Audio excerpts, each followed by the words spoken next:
And it's time. Ladies and gentlemen, good afternoon. Thank you very much for being here. I would also like to welcome those joining us via the web streaming online. You are already quite a few, so thank you all. And I wish you an excellent conference as well. Can you hear me well? Yep, in the room? Okay. So we have a full agenda this afternoon, so we need to start on time, which is the case. So thank you very much for being here. From experience, we know that to be on time for the networking cocktail, which that's what we all want, the human factor is key. So thank you very much. Another thing that is important, some practical informations, the emergency exits, safety first. You can see two emergency exits. One is here, the other one is on the right side here, on the other side of the chairs. So that's it. And toilets, you also where the toilets, I guess, right.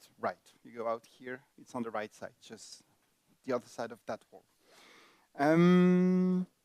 I think for the beginning, that's it. So I will now hand over to Joseph Doppelbauer, the Executive Director of ERA, for the introduction.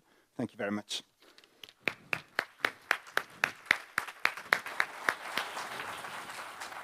Many thanks, Cyril, and good afternoon, distinguished guests, dear colleagues and friends. It's both an honor and a privilege for me to stand before you today, and possibly for the last time in my role as Executive Director of the European Union Agency for Railways, to open the 2024 Human and Organizational Factors Management Conference on Risk Management, of course hosted by the European Union Agency for Railways. We are here in the outskirts of the beautiful city of Valenciennes, and as all of you know, Valenciennes is and has been a major hub for the European railway industry since many years. And today we would like to explore a topic that is becoming increasingly important for railway safety, which is human and organizational factors in risk management. So, I'm going to the subject in a minute. So before I go to the subject, let me warmly thank the ERA staff who have organized this event. And also, I would like to thank all of you who have made the journey here to Famars, whether you have traveled by car or whether you have taken public transport. There is a nice tram outside. You took the ever risky decision of trusting the transport schedule. And I'm happy that at least most of you have made it safe and sound. And welcome also to our online participants. Now, as someone who has spent some time understanding why things do not always go as planned, both in life and as a frequent user of railways, I have to say, I'm glad to see a room full of people who take the challenge to manage risk seriously. And there is obviously a close relationship between human factors and risk management. And this close relationship is in both directions. On the one hand, any assessment of safety risk needs to consider the hazards arising from human factors. But also on the other hand, the risk assessment is itself subject to human factors. There are different types of personalities, and some personalities are more taking risks than others. The overall objective of our engagement with human factors and risk management is, of course, to improve railway safety and to reduce risk. And I am strongly convinced that this conference today and tomorrow will at least contribute to creating the necessary awareness, and it will also serve as a unique platform of exchanging information, knowledge, sharing experiences, and also innovative approaches of integrating human and organizational factors in our daily work. Before we dive into today's topic, just a few personal reflections. Some of you know that I am a physicist from training, and this, at first glance, doesn't have much to do with human factors. But in physics, you always try to find out what lies behind the effects.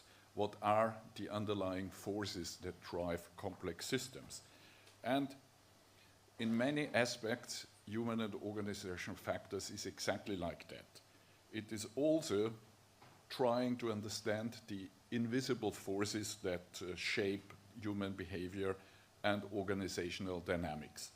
And just like in physics, a small shift in the dynamics can create a chain reaction, and a single decision can, or a lapse in communication or a mistaken procedure can have significant outcomes. And with the study of human and organizational factors, this is very similar to physics. We can try to understand and explore the connections. We can anticipate the risks, and we can also try to prevent failures before they happen. Human and organizational factors, of course, impact decision-making at all stages, starting the planning phase, in the design phase, in the operational phase, and during maintenance. And of course, we all know that decision-making can be subject to various biases. We all know that many rail projects suffer from what I will call the optimism bias. So we optimistically assume that everything will go well. We also know about risk takers. One of the critical aspects of railway safety is still level crossings. And those accidents at level crossings are in most cases driven either by wrong heuristics, the wrong heuristics being, I have crossed this part here for 20 years and never anything has happened, so it's perfectly safe. So it's evidently wrong assumptions. And similar, as I mentioned before, optimistic risk-taking. I will be quicker than the train who is just about to arrive. And we all know that the railway sector has a very close relation to risk. And for almost 2 centuries, railways are in our lives. The first railway line in the world opened in 1825 between Stockton and Darlington in Great Britain. And since then, trains connect people, enable businesses, and also connect entire countries. Not at the moment Belgium and France, because we are still missing 500 meters of track between Valenciennes and Mons. But globally, railways have evolved, and railways play a key role in our daily lives. We also know that rail has evolved drastically from steam engines now to high-speed trains and to digital control systems, which also means that the risks we have to manage also have changed. So we are no longer faced with the catastrophic explosion of steam kettles in steam locomotives. We have other failure modes to consider.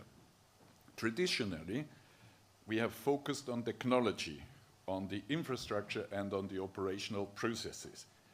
These are, as we all know, indispensable components of the risk management. But it is becoming clearer every day that the human element, the decisions that are made, the organizations that are built, and the cultures are equally vital for managing and mitigating risk.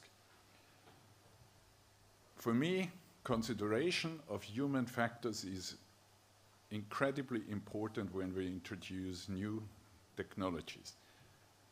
We all remember what happened with the Boeing 737 MAX, where new technology was introduced without proper considering human factors. Also, I believe we have similar situations in railways where sometimes new technologies are introduced without at first considering properly how these should best be applied. And we come back to the subject of this conference. HOF help us to understand how humans interact with technical systems, and it allows us also not only to address what went wrong, but also why such incidents happened and how we can prevent such incidents in the future. You see, when we start talking about risk, we immediately dive into technology, we dive into numbers, things we always believe are solid and predictable. But we also know that real life does not always follow a pattern.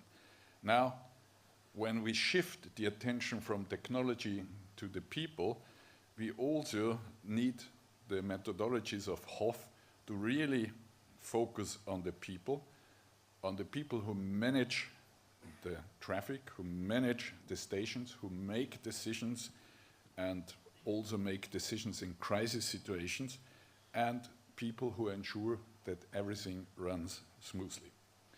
And what is also important, HOF is not about blaming people. It's about understanding why people act as they act and how we can design systems that work safely, using the capabilities of the human and not working against it. It is about creating an environment that is safe and where safety and efficiency reinforce each other. And this is, in my view, a very common misunderstanding where people say safety is expensive and in order to be efficient we need to cut corners. My personal experience is that it is just the opposite. Safe organizations are usually also very efficient. I worked for almost 30 years in industry, and during my time in industry we had a program to improve the efficiency of our factories. And the first parameter on which we focused was we reduced the lost time accidents. And surprise, surprise, as we reduced the lost time accident, also the financial performance of these factories become much better. So you see a close relationship between safety and efficiency. Now, the conference here in Valenciennes is not only about theoretical discussion.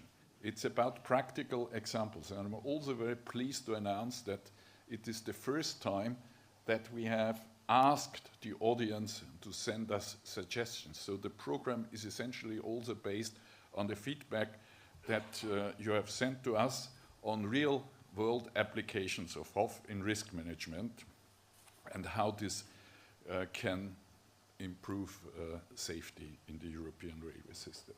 Now, let us take a moment and start with the fundamentals. Let us define human and organizational factors within the context of railway risk management. We have a wide range of elements, including risk awareness, so how do individuals perceive risks and how do they make decisions under pressure. We also need to understand the reality of the workplace. How do the teams work together, especially when we are in high-stake environments? Then, what is very important for the safety is how do we learn from experience and how does the culture within an organization influence the attitude towards safety and risk. And of course, we need to integrate safety consistently. And that goes back to safety leadership and how do the leadership of an organization shape the priorities and the values when it comes to the management of risks. When we understand these factors, we will be able to design systems which align the human capabilities and limitation, we follow a user-centered approach. It also will help us to cultivate an environment where safety is not just a priority, but where safety is a shared value embedded in the DNA of an organization. So, HOF is a mindset, a way of thinking that places human beings at the center of our safety and risk management strategies. So, risk management as its core is about predicting, preventing, and mitigating the potential for harm. But we also know that risks do not exist in isolation.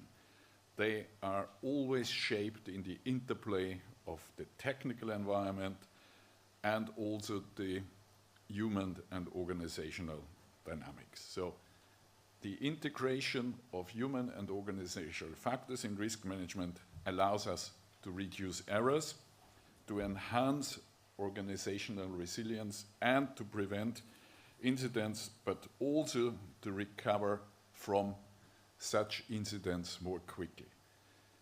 I've already mentioned the close relation between safety and efficiency. So with a focus on human factors, we can improve safety and efficiency at the same time. And by using the user-centered approach, we can break this false dichotomy.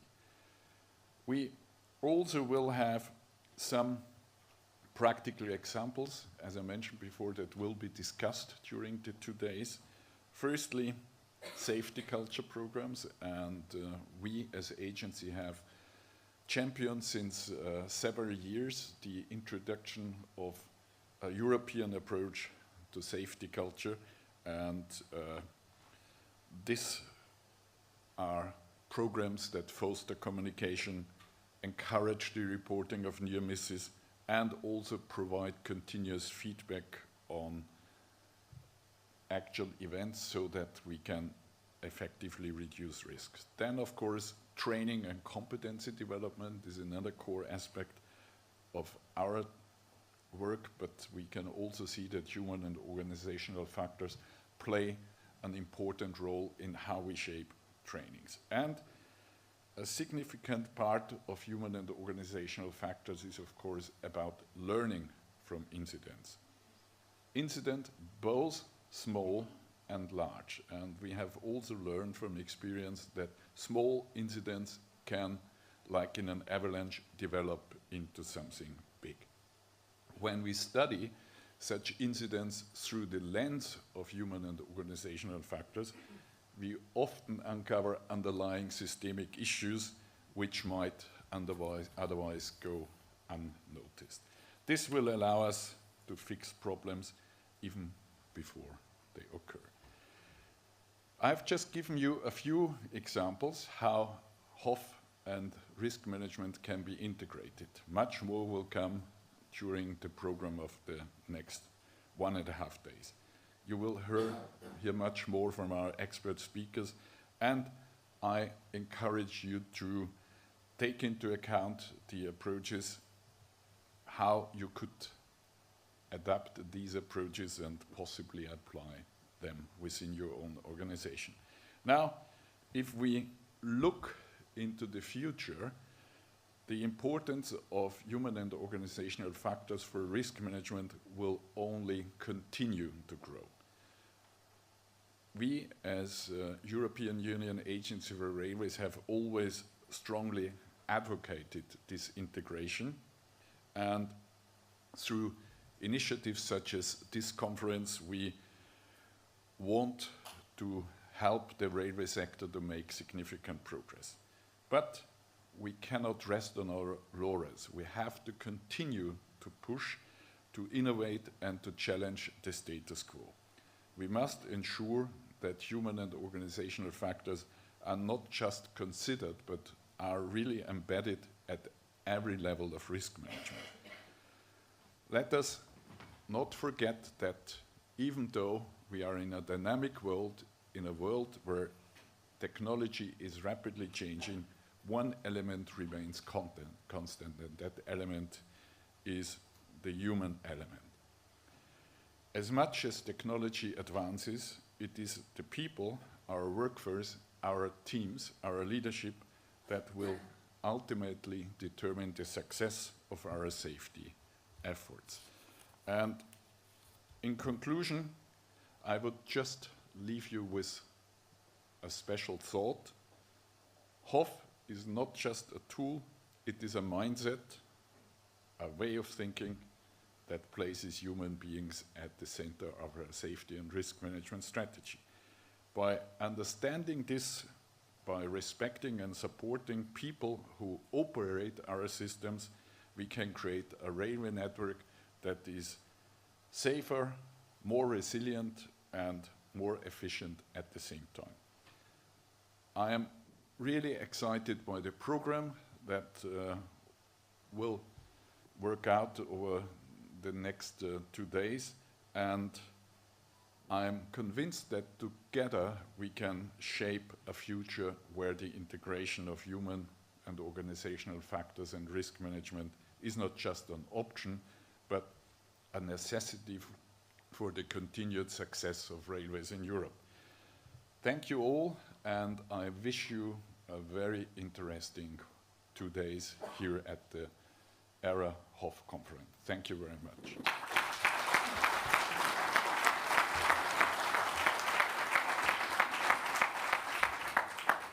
Thank you very much, Joseph.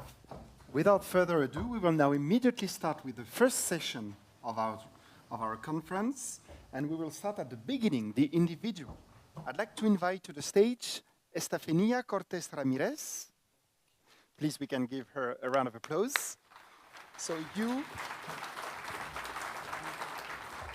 are head of sector at ISF, which is the public body that acts as the Spanish NSA. Sorry, I have a problem with my microphone. The Spanish NSA. Please, Estefania, floor is yours. Thank you very much. Thank you. Nowadays, when people take a train, they feel safe, confident that they will arrive at their destination without any problem. Maybe they enjoy the views or use their time for read or for walking. However, as they are enjoying the landscape, maybe they are not thinking about who are those people who take them to their destination. They do not reflect on the enormous responsibility that falls on a train driver. And that's normal because users just have to enjoy the advantages of a means of transport, such as the train. But we, those people who work in safety, what are we working on to ensure the psychological balance of train drivers? My name is Estefania Cortés, and today I want to talk about the importance of psychological assessment of train drivers.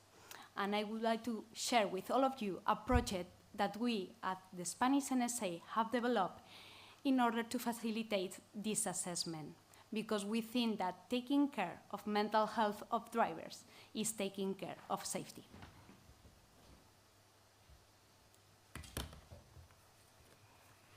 Let's start by something simple, something that we already know, that is that a train driver plays a key role in the system.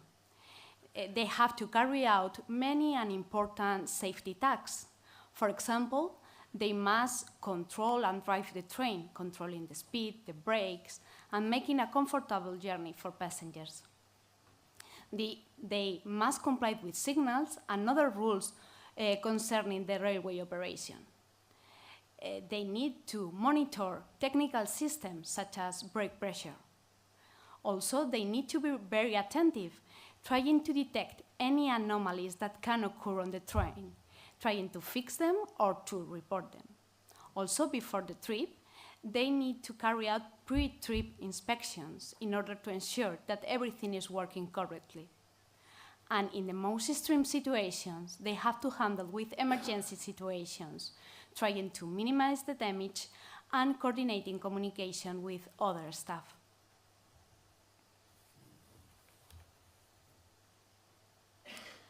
To carry out all these important and safety functions, the driver have to demonstrate their physical and mental health, and that is established in the Train Driver Directive. The Train Drivers Directive, in its Article 11, established that the driver must demonstrate their physical and psychological fitness. And in order to keep their license valid, they need to undergo periodical checks in order to verify the compliance of the requirements. Today, we will just focus on the psychological part. Both for access to the profession and also periodically, there are some psychological variables that must be examined by an expert in order to know if a person is prepared or not to perform his or her task safely. We can divide it into 3 different areas, these psychological variables. In the first area, we have what we call cognitive skills. And here we have important variables such as memory, because it's clear that a train driver needs short and long-term memory. Also, we have speed reaction, because the driver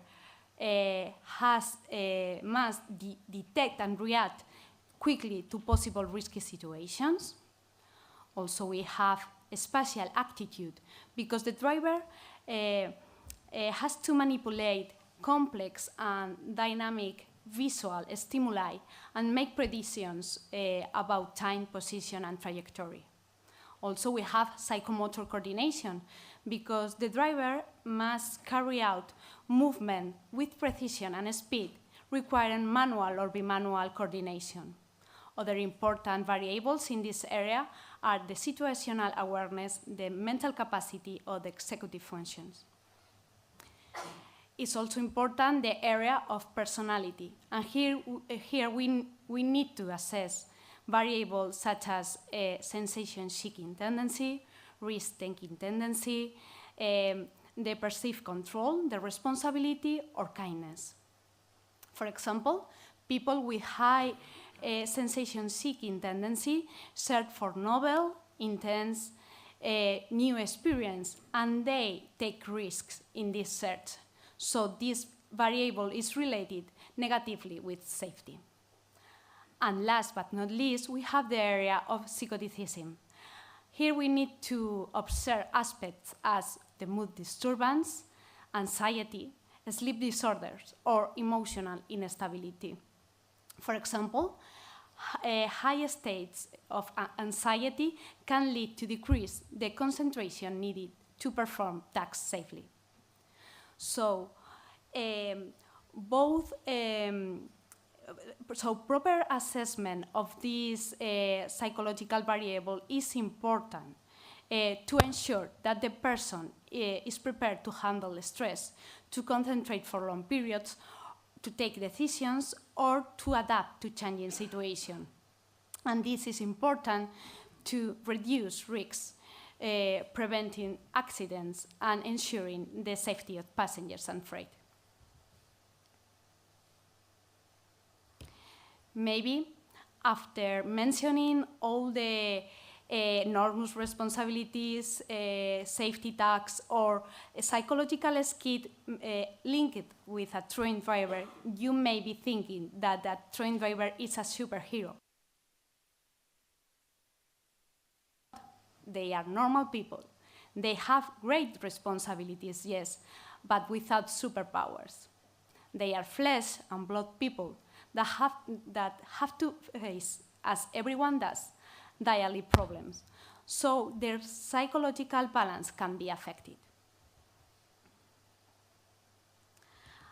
A driver can be affected by long-term stress, traumatic experience, burnout, problems in their physical health, aging, personal problems, etc.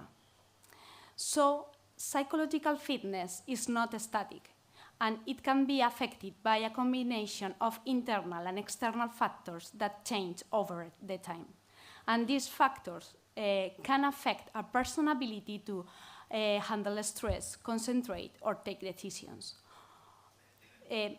all these are critical variables in highly responsible safety jobs, such as the train driver.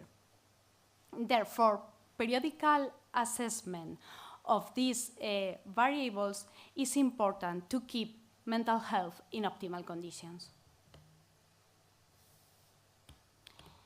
In Spain, psychological assessments are done before access to the profession and also periodically together with the medical checks. They are done in recognized medical centers and they are done by a psychologist. We have many different recognized medical centers all around the territory where different professionals work. And it can have the disadvantage that different methods and tests are applied.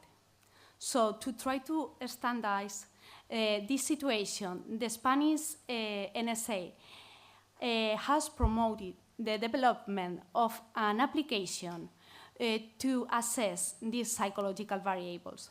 The objective is to provide to the psychologists important information in their decision making. Having a common tool has some advantages. For example, we are ensuring a minimum level of psychological skills in all the train drivers, as all the variables are assessed. And also, we are ensuring the compliance with the legal requirements. We are avoiding discrimination because all the drivers are assessed with the same methods and tests. And finally, we have more reliable results as the variability introduced by different methods or tests is eliminated. The application developed by the Spanish NSA has different characteristics. Some of the most important are, first, the reliability of the test. The test has been scientifically validated. They have been validated by more than 1,000 people in first place, and after adjusting the parameters with trained drivers population. And at this point, I would like to take this opportunity to thank the almost 300 drivers who participate testing the tool. It made possible to define the cutoff points of the variables. Their contribution in the first stage of tool design was fundamental to develop an application with guarantees of successful performance. Another important feature of the application is that it is intuitive. It is user-friendly, and it has been developed taking into account different levels of technological ability. The tests are provided with instructions, and also there is a pre-test phase in order that the train driver can get used to the application.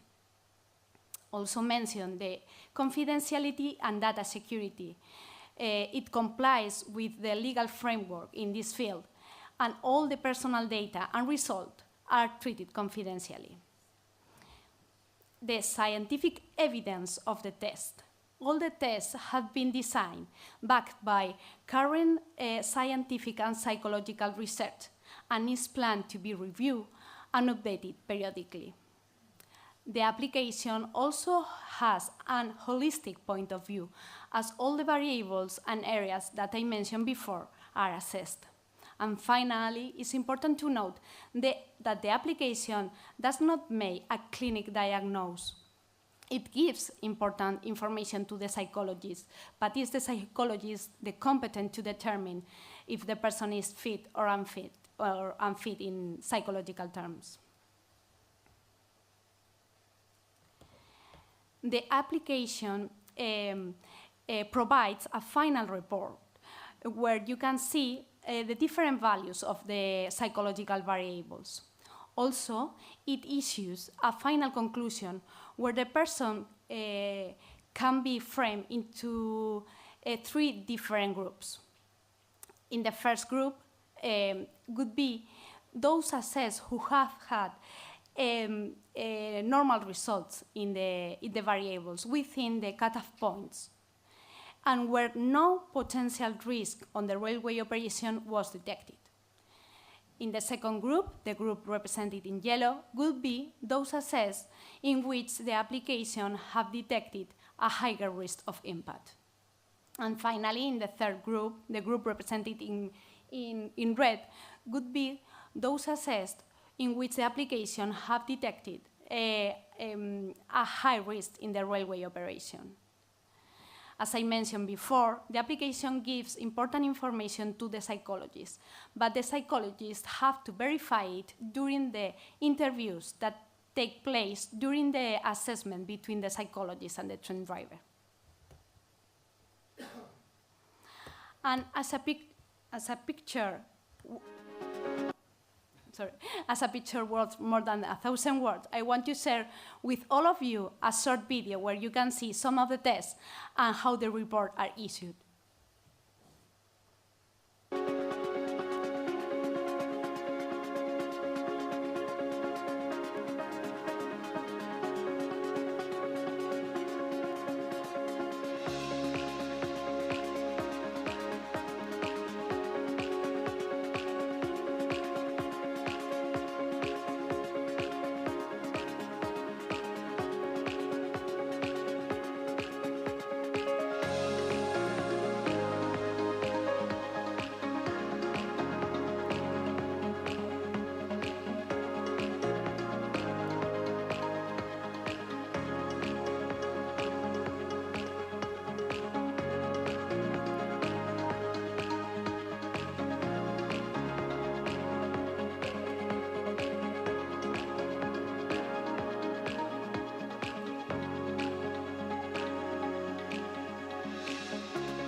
Finally, I want to thank all those companies who has collaborated with us in the development of the application.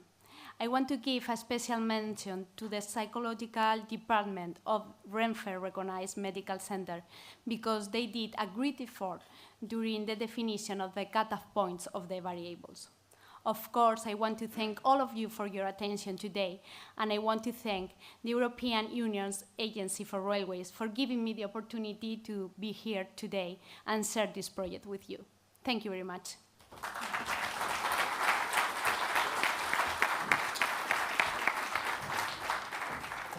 Thank you very much, Estefania.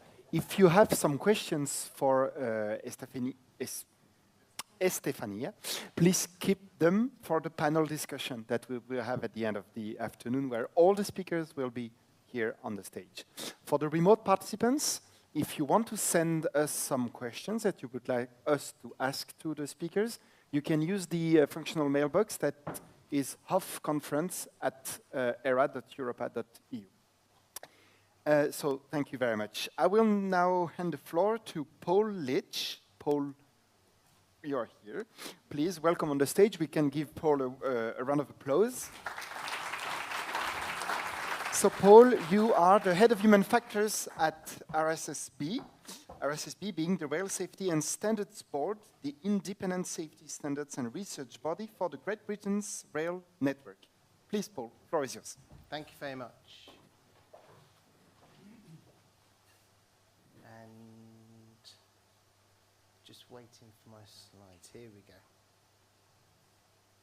So, I'm Paul. I'm the head of human factors at RSSB, and I am going to talk about applying human and organisational factors to change. So, for people who don't know, the Rail Safety and Standards Board is funded by the UK rail industry, and we provide independent technical expertise around standards, research and development, risk, human factors, health and well-being, and we help to lead the rail health and safety strategy that, that facilitates collaboration in risk areas within rail. RSSB also has its own human factors team that was originally set up by Anne Mills, who's in the audience somewhere, and who I now lead the team. And we provide human factors expertise to the rail industry, and that's a combination of psychologists and ergonomists. So today, I'm going to talk about putting people at the heart of change and why it's important to have people at the heart of change. And I'm going to provide 2 examples of pieces of work that we have carried out in the human factors team.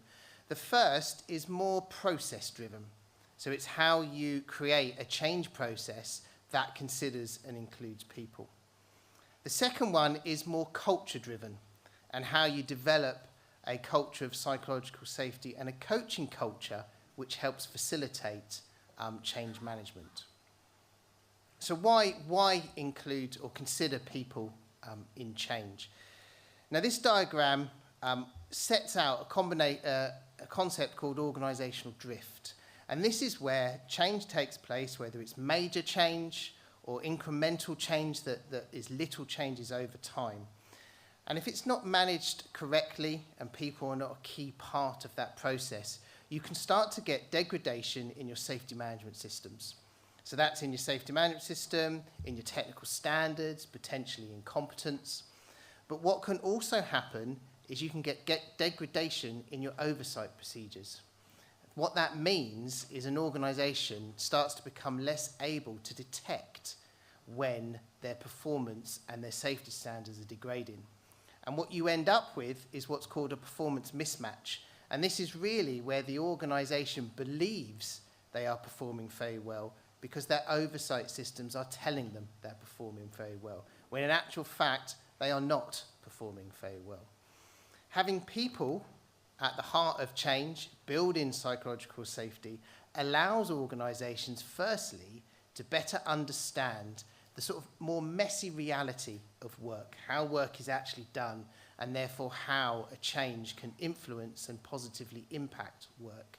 It also allows an organisation to get a better handle of very weak signals that are starting to tell you that the change is not working as well as it should.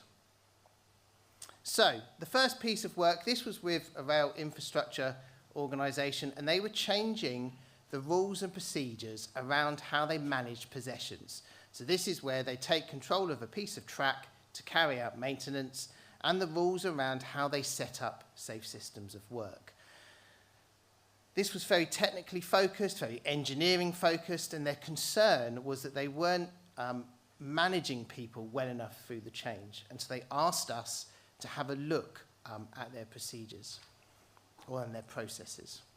So what we did is we pulled together good practice from a range of organisations. So in the UK, that would be the Health and Safety Executive, the Office of Rail and Road, the Energy Institute. We then looked at UIC, ENERA guidance, and we pulled together a good practice checklist that is focused on the elements to better include people within the change process. So I'm not going to go in lots of detail, but I'll give you the sort of key themes of each one. And what we did was for each of the headings, we then had a set of criteria that allowed us to benchmark the change management procedures we were shown. So policy is very much about being very clear on what the change is, the benefits, the change teams, and particularly setting out human-centered design principles. How are you going to design a change that is human-centered?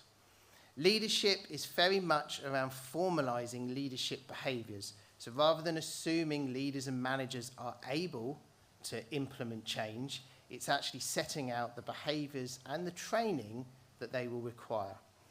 Staffing and procedures and equipment, the two at the bottom, link together because that's very much assessing and understanding what is the impact on tasks. So that might be a task analysis or an error analysis, but what does it actually mean for the task design?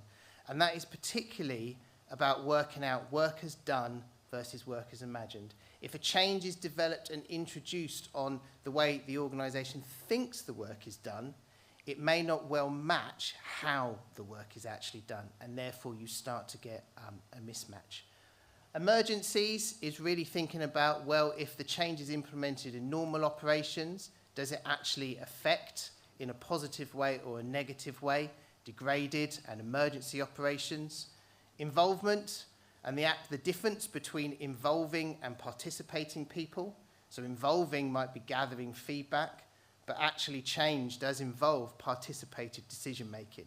How do you involve employees or employee representatives in the actual change decisions? Training and competence, which links to task design, so job analysis, and this is a key theme in terms of briefing doesn't equal training. It's what are the actual competence requirements. The wider business, how does it affect other functions that may not be safety related at all? Finance, HR, areas that are affected by change. How do you make decisions? What's the criteria for decisions? When should decisions be made?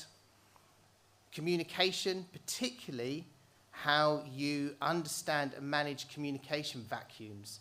So this is where an organisation may be silent on a change and people start to fill that silence with rumours that then need to be busted and changed.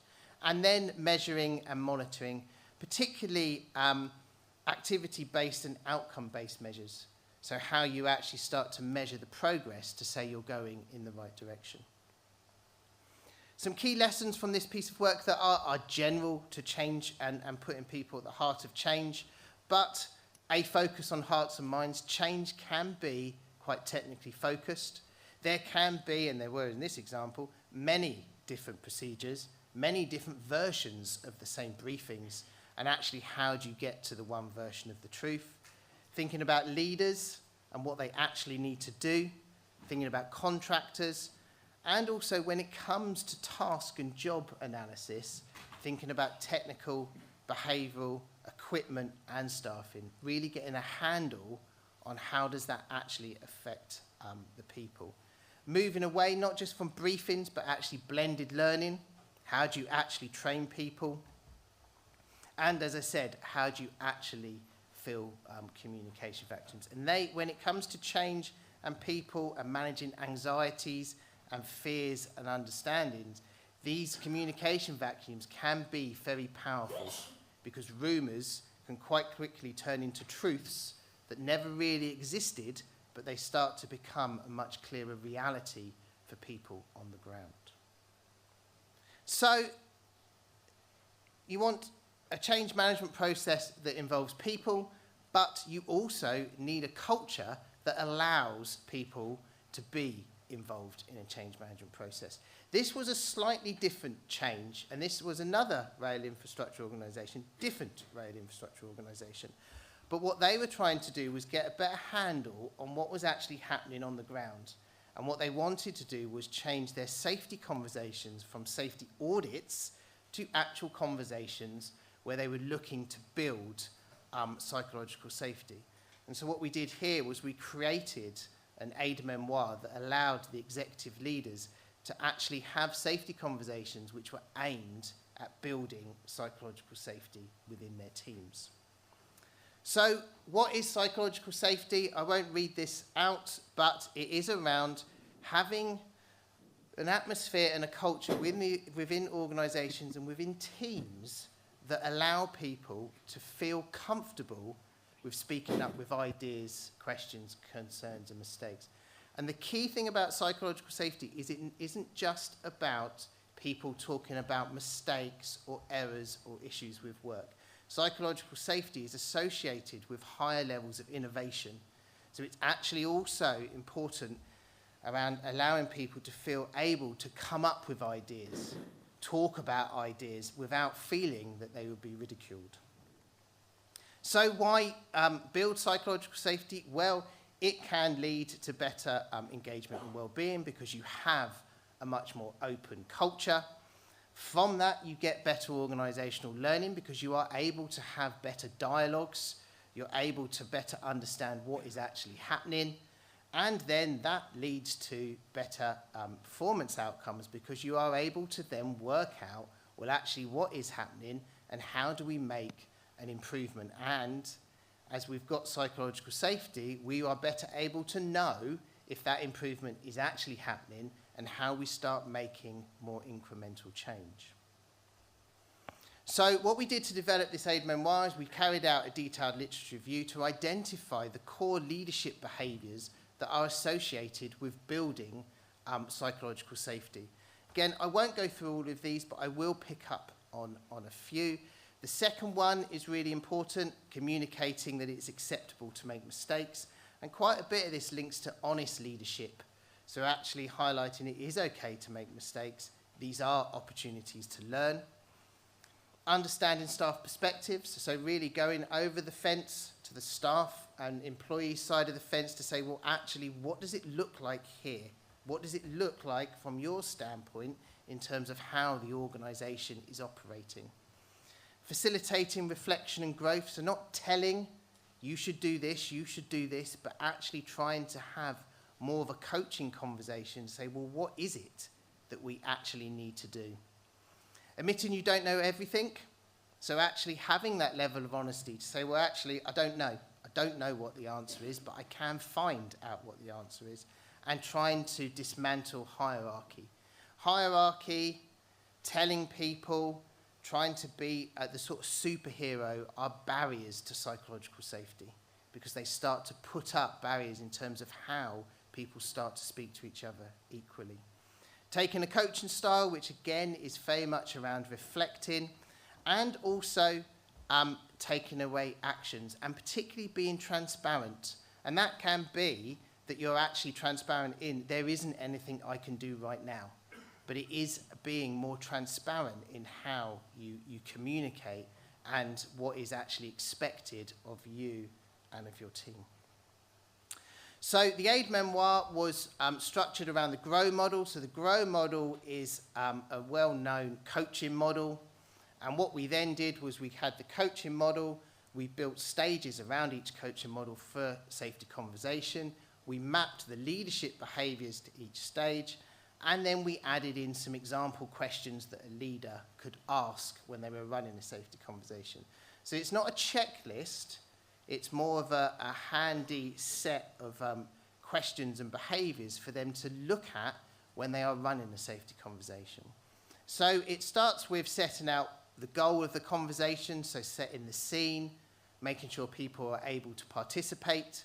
It's then looking at reality, so actually what is happening for these people, using open questions, successes and challenges. So it's not just, well, what's going wrong here? Oh, it's all a disaster. Oh, I'm doing this, I'm doing that.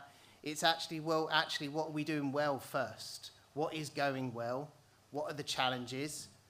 And then moving into the options, which is then, well, what can we do? How can we build on this and make this even better? And then the way forward is very much more around reinforcing. So actually, what is it that we're going to do? What's going to happen next?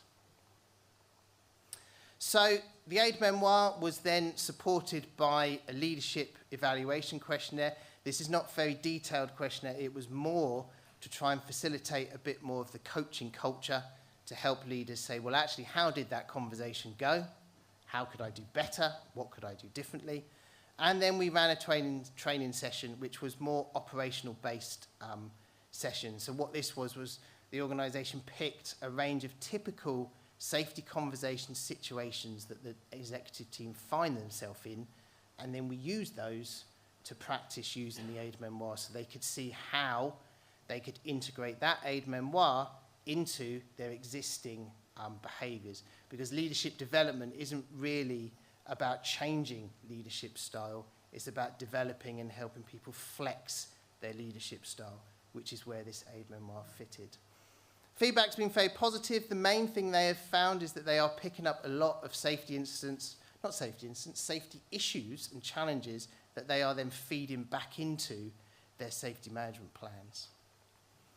So a few key messages just to wrap up.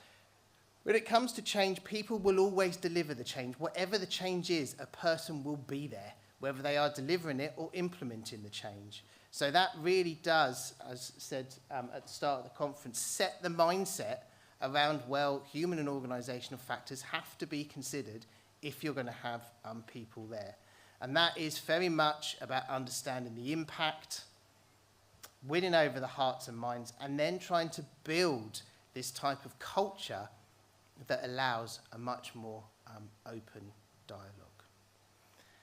Finally, as a very blatant plug, and Anne Mills, who is over there, has loads of these flyers. This is our conference that we are going to run on the 18th and 19th of September. That's all we have at the moment, but any more details, contact me or contact Anne, and we can tell you much more about it. Thank you very much.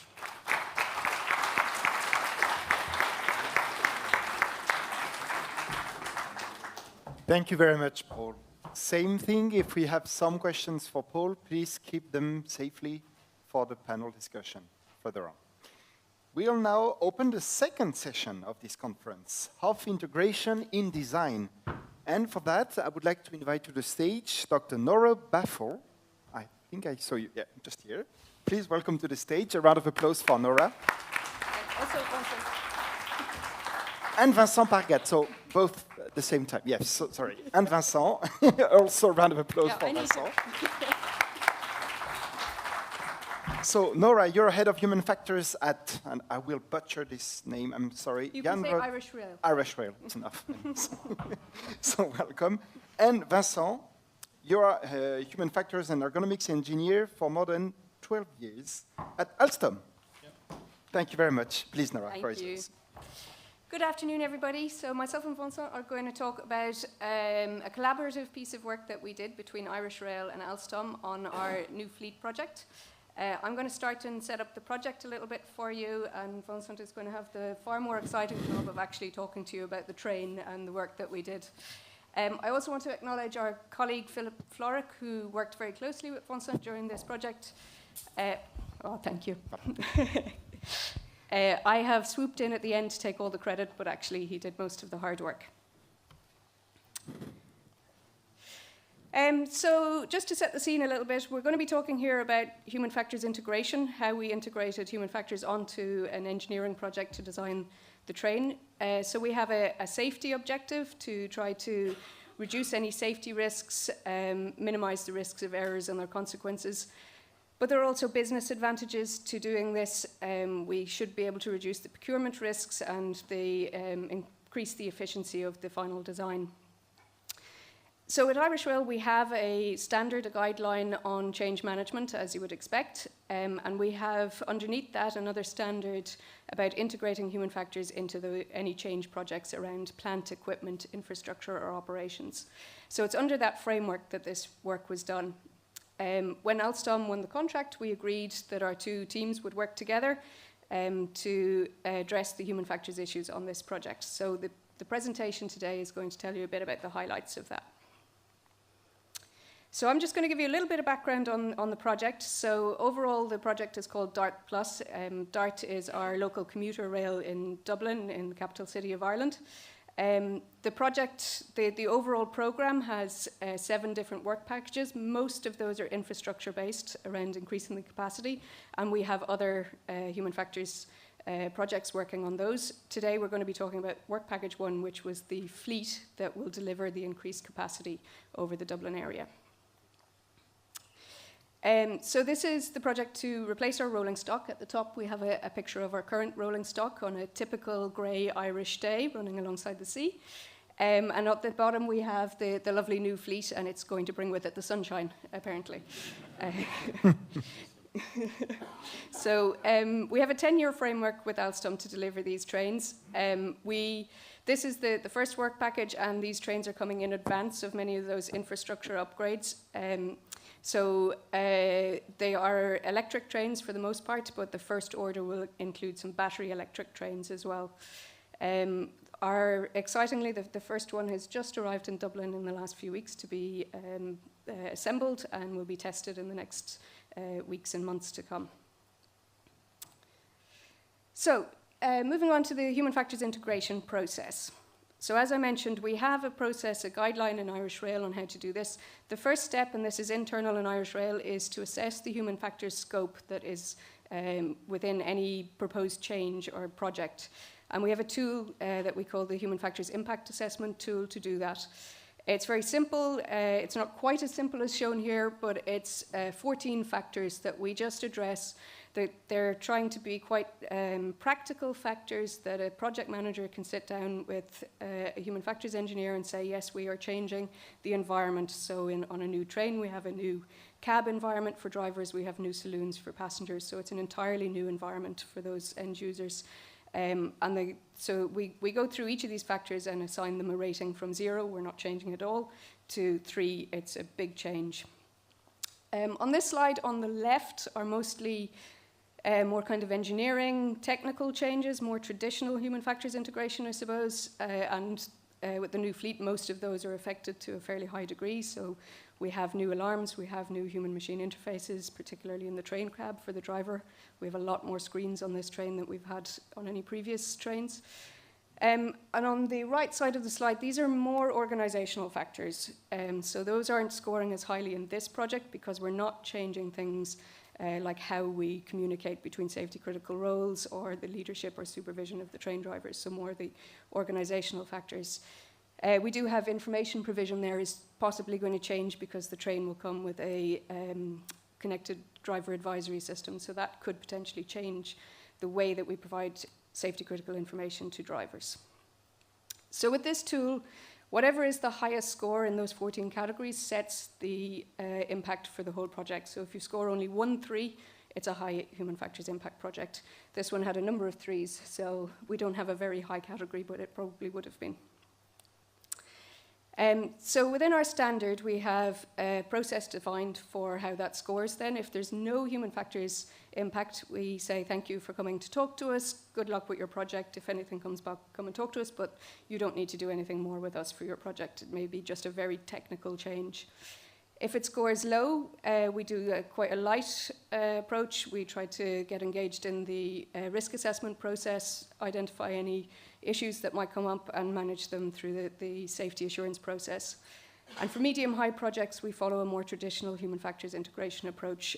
The difference between medium and high is just the level of effort that we would put into that process. So for a project like this, we appoint a human factors lead and a human factors assurance manager. And we produce, in this case, we asked Alstom to produce an integration plan defining what work was going to be done to cover the human factors issues over the course of the project, and eventually produce a human factors assurance report.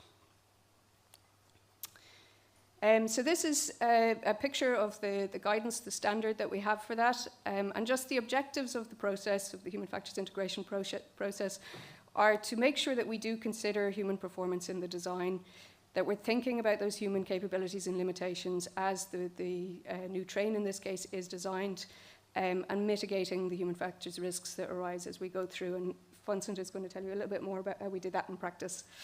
The end goal is, of course, to ensure that the design is easy and efficient to use, and hopefully to improve the system acceptance by the end users at the end of the day.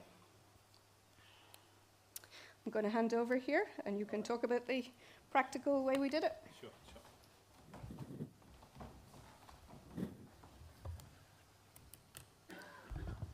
Hello, everyone. So yes, today I'm representing Alstom as the manufacturer and provider of the rolling stocks for the fleet. And so when the contract was signed, we actually received the requirements from Irish Rail in terms of organization and HF process to be set. So we decided to actually propose some kind of a mirroring organization to comply with this requirement. So that is basically everything I wanted to present today. After there are going to be examples. But in terms of organization, that was, I think, and we think, what worked pretty well. It means that we set up from the customer Irish Rail point of view and the provider Alstom point of view structure. So it's basically a workshop where one HF manager on each side was actually present every month, and it was called the Human Factor Steering Committee. So it's a dedicated meeting where so the HF managers and the project representative were there, and depending on the agenda we have set as per the technical program, on Irish Rail side, so the subject matter experts came, the drivers or the maintainers or people representing future passengers.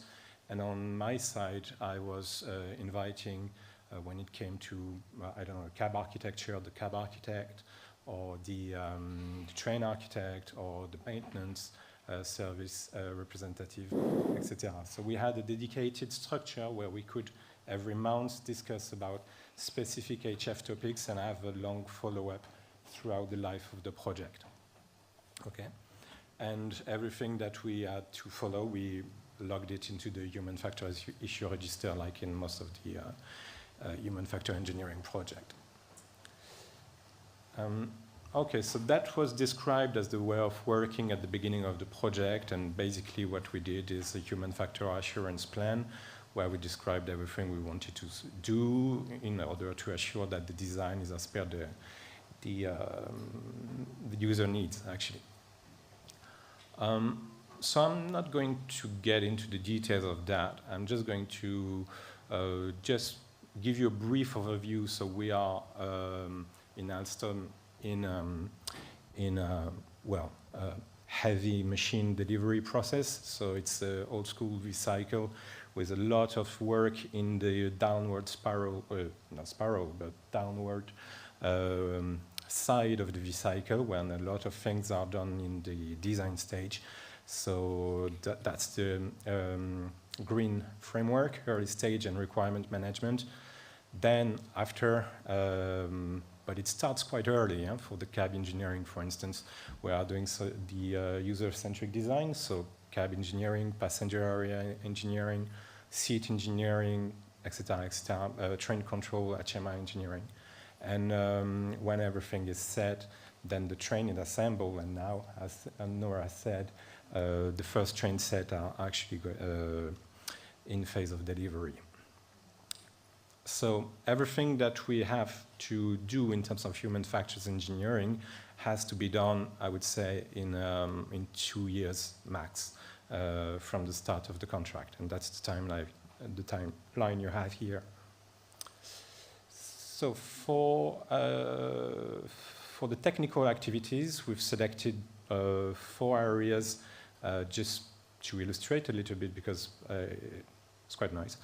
At the start of the project, Alstom had the opportunity to visit Irish Rail facilities in Dublin to do some return on experience. That's the basics of Alstom ergonomics team, to start with understanding what is existing. So we had a visit to the depot facilities and the presentation of the ergonomics of existing fleets from the driving and the maintenance point of view. So here you got a couple of pictures. I don't know if I can point.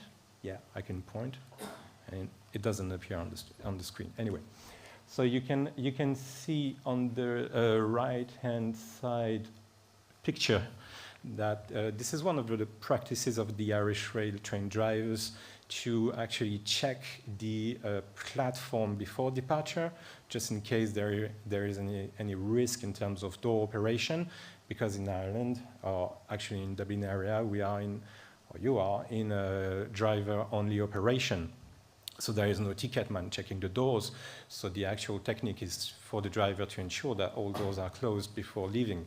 And so quite a wide window is welcome at this point to do it.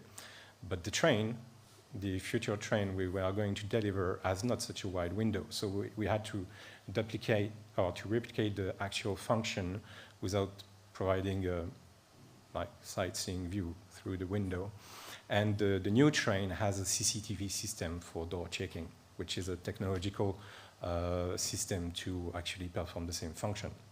Okay, but so we had afterwards to assure that from a HF point of view, the CCTV system is as efficient as the system in terms of safety. Okay, that's one example.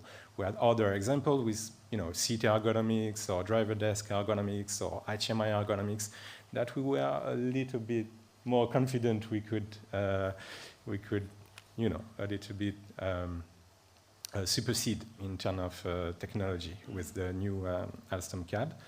And so the benefits of this return on experience was understanding ways of working, pros and cons of design according to frontline operators, application of local customs and practices. For instance, and that's like the last example on cab, during this review, I remember one day when we were doing a cab review and I asked the question about, okay, is there any meaning about the color of the buttons, of the push buttons? And the guy told me, yes, there is only one important meaning, if I'm not wrong. I talk under your control, Nora. It's a blue light indicator. It's the only blue light in cab, which means all doors are locked and closed. It's the door interlock. So no driver will depart until this blue light is actually shining. Okay, so the blue color is actually a critical ergonomic aspect. And that's actually the only thing about colors I've done in this cab, is telling the cab architect, no, just put one blue, just this one. And the other colors do not mind. Well, there are standards, but the blue was local specifics.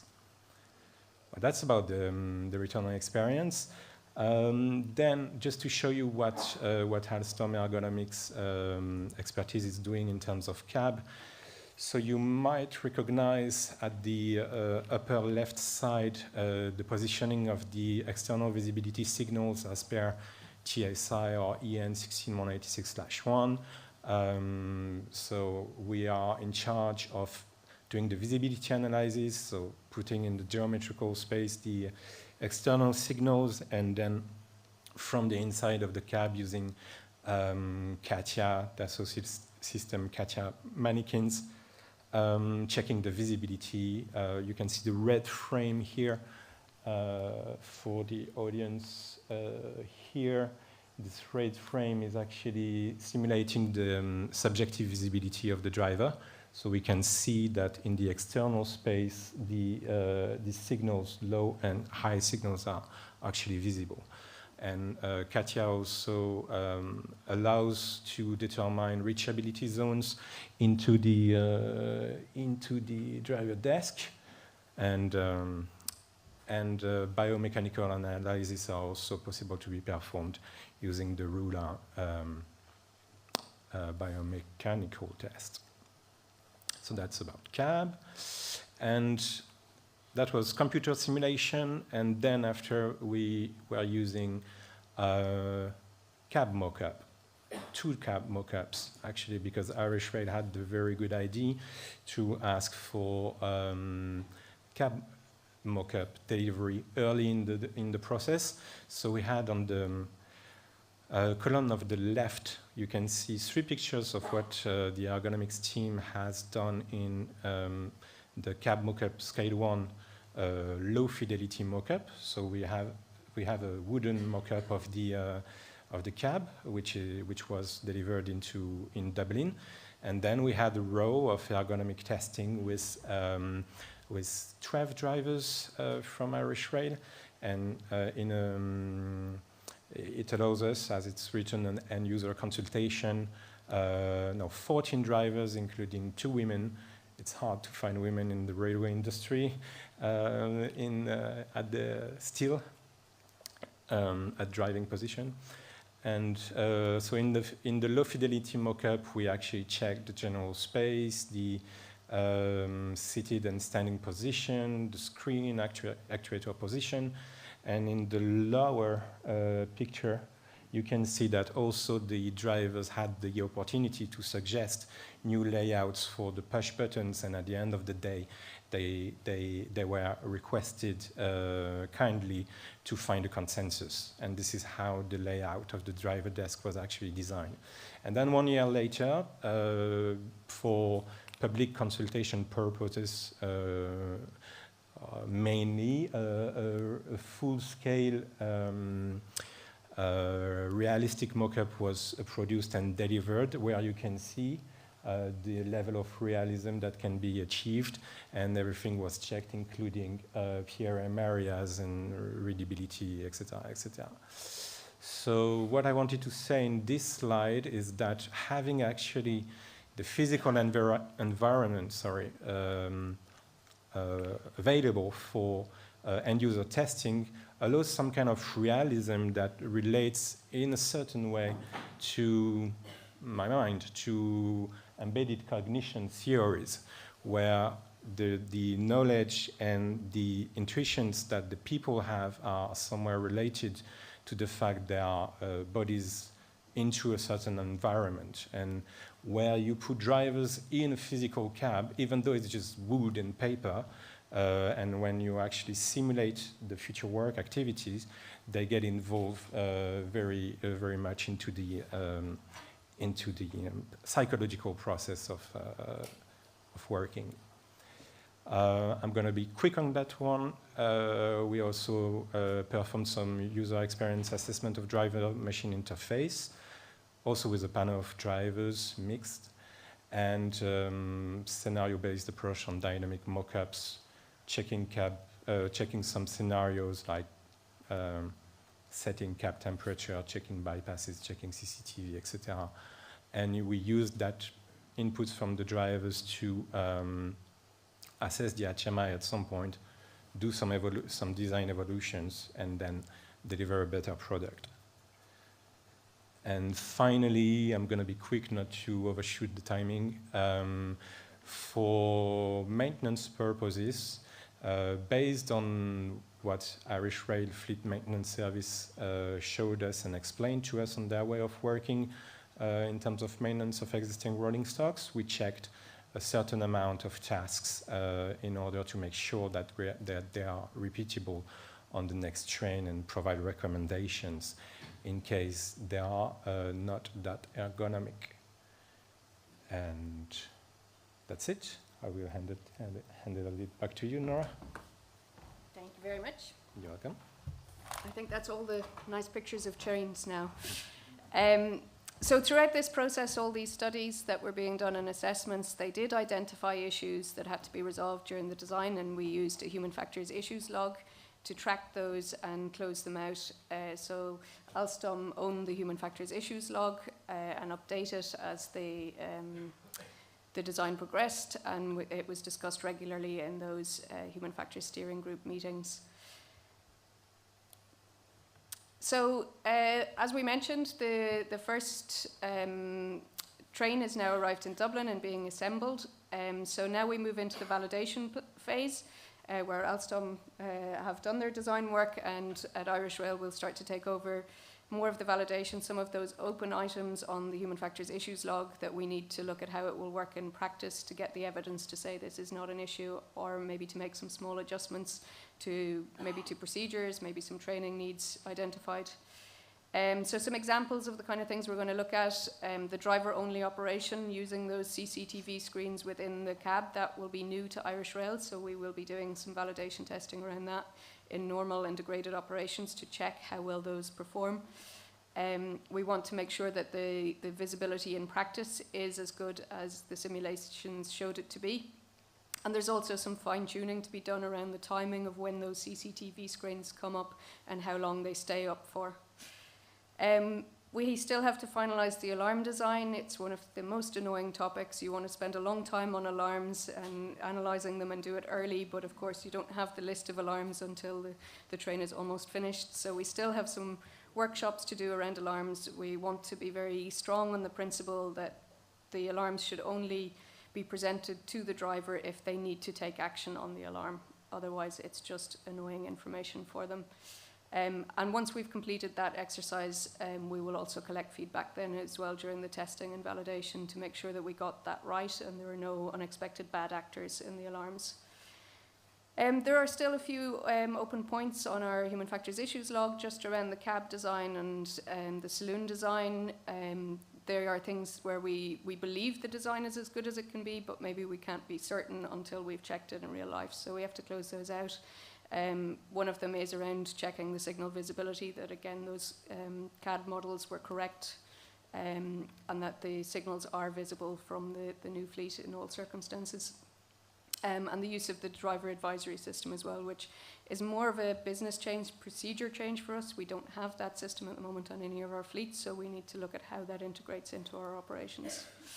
And finally, the maintainability as well. So Alstom have provided us with the CAD assessment of the different postures against the most critical tasks, but we need to check those against the real accessibility, and where some of the postures weren't ideal, we need to look at the frequency of those tasks and how we can minimize the risks to the maintenance workers. Simultaneously, we will be building a depot to maintain these fleets, so we'll need to make sure that those two pieces of work marry up, and that we're looking at the maintainability of the train itself, but also in the environment of the depot, and that those two things come together. So, just to conclude, what was really good about this project, what worked really well, was that we had two in-house human factors teams who had the competence and the time and the support to work together on this project to identify all the issues and address them throughout the design. One of the really strong points was that we did have that shared access. The two teams could give access to the other one, so Alstom needed access to our end users and to our current ways of working to understand how the design should progress, and we needed access to some of the technical experts to understand why it was being designed certain ways. So that the access to the people, but also to those design artifacts, the mock-ups, the CAD designs, and the human factors issues log itself, those were what enabled us to work so collaboratively together. And we believe there's a number of wins. So on the business side, there were no human factors blocking points for the design freeze. We think that we will have good user acceptance for this, and we have mitigated many of the operational issues that were foreseeable during the design. And for the end user, a couple of the drivers and the project team itself, and credit to them because they put it in their specification, that this would be the first train that was really designed with the end users in mind and around their needs. And the initial feedback that we've had from drivers who've gone to see the first unit in production is that they are pleasantly surprised by how much their feedback has been taken into account, and that they feel they have been listened to in the design process. So we think that we will hopefully have positive feedback as we go into the testing and validation. Thank you very much for your attention.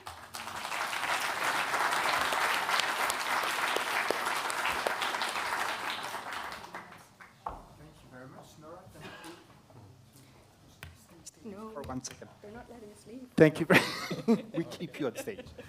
We still have some minutes, a few minutes for eventual questions. Do we have any questions for our two speakers? I see one hand raised here.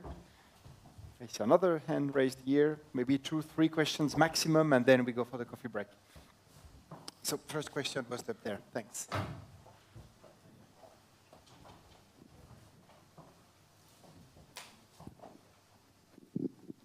Hi, Nora, from the Dutch Railways. A question.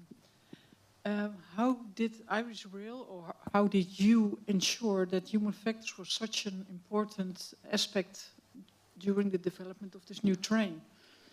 Can you elaborate on that? So there were a few things. One, the project team and the engineers had already identified it before I got involved and put it in the specification. But probably the main, outside of that, the main driver is that it is in our safety management system. So we have a standard for managing change in our safety management system. And within that, we have put that process I described about assessing the human factors impact and applying a human factors assurance process when necessary. So because it's in the safety management system as part of the safety assurance process for a change like this. That's a big support to making sure that we can have the involvement that we need. Thank you very much. We have another question. Hello, Yeah. Luca Save from Deep Blue. I found quite interesting this concept of the human factor issues log connected to the general hazard log of the project. So what I was wondering is how this is then connected to the general hazard log of Irish Rail. I mean, when you go to normal operations, is your hazard log going to be affected by the input received to the human factor issues log? That's a tough question. Thank you. Yes, it is connected. So there is a standard that we've used in this project actually for the status of the issues on the issues log, and it maps to the safety assurance hazard log for the project as well. It's the same status. And I'm trying to remember. So one of the status is managed for this design phase, which means that we have done as much as we think we can in this design stage, but it needs to be reviewed at the next one. And that will, if it's still at that level when it comes to operations, then it means that a hazard needs to transfer to operations to be managed on an ongoing basis. Does that answer your question? It's like a level of maturity that you have to reach, then like you have to close the issues before going to operations. If we can close the issue and eliminate it, then we do that. If we can't, if it has to be ongoing managed, then we'll transfer it at the end of the project to the operational risk registers. Thank you very much. There were a question here first. Yeah, Ludwig Schutnik, ÖBB. You said it is a new approach to develop this. So it's, I think, a very hard requirement for the industry to bring this on. But what's the biggest difference if you compare previous projects with these projects for the industry and for Irish Rail? What was the biggest difference? Thank you, Nora. Thank you, sir. For Alstom point of view, I would say, well, basically the biggest difference was this collaborative system, where we had a dedicated following instance, I would say, like this human factor steering committee going on every month, which was under control of the human factors team, actually, and not controlled by another entity of the project. Often in project development from a manufacturer point of view, you have HF as a sub-part of the project. So you're invited when you need to sign something, when you need to check something, when you need to take position about something.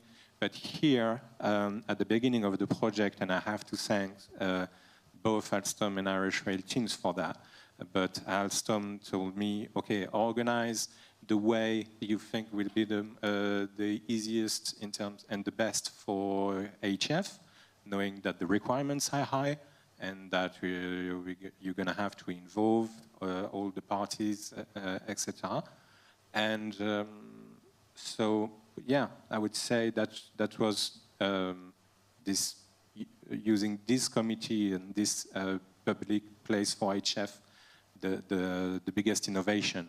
After technically speaking, some things we've done on the cab or HMI were interesting, but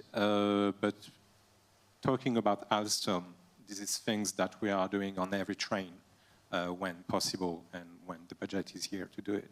But organizationally speaking, this is why I wanted to talk about this today in terms of human and organizational factors.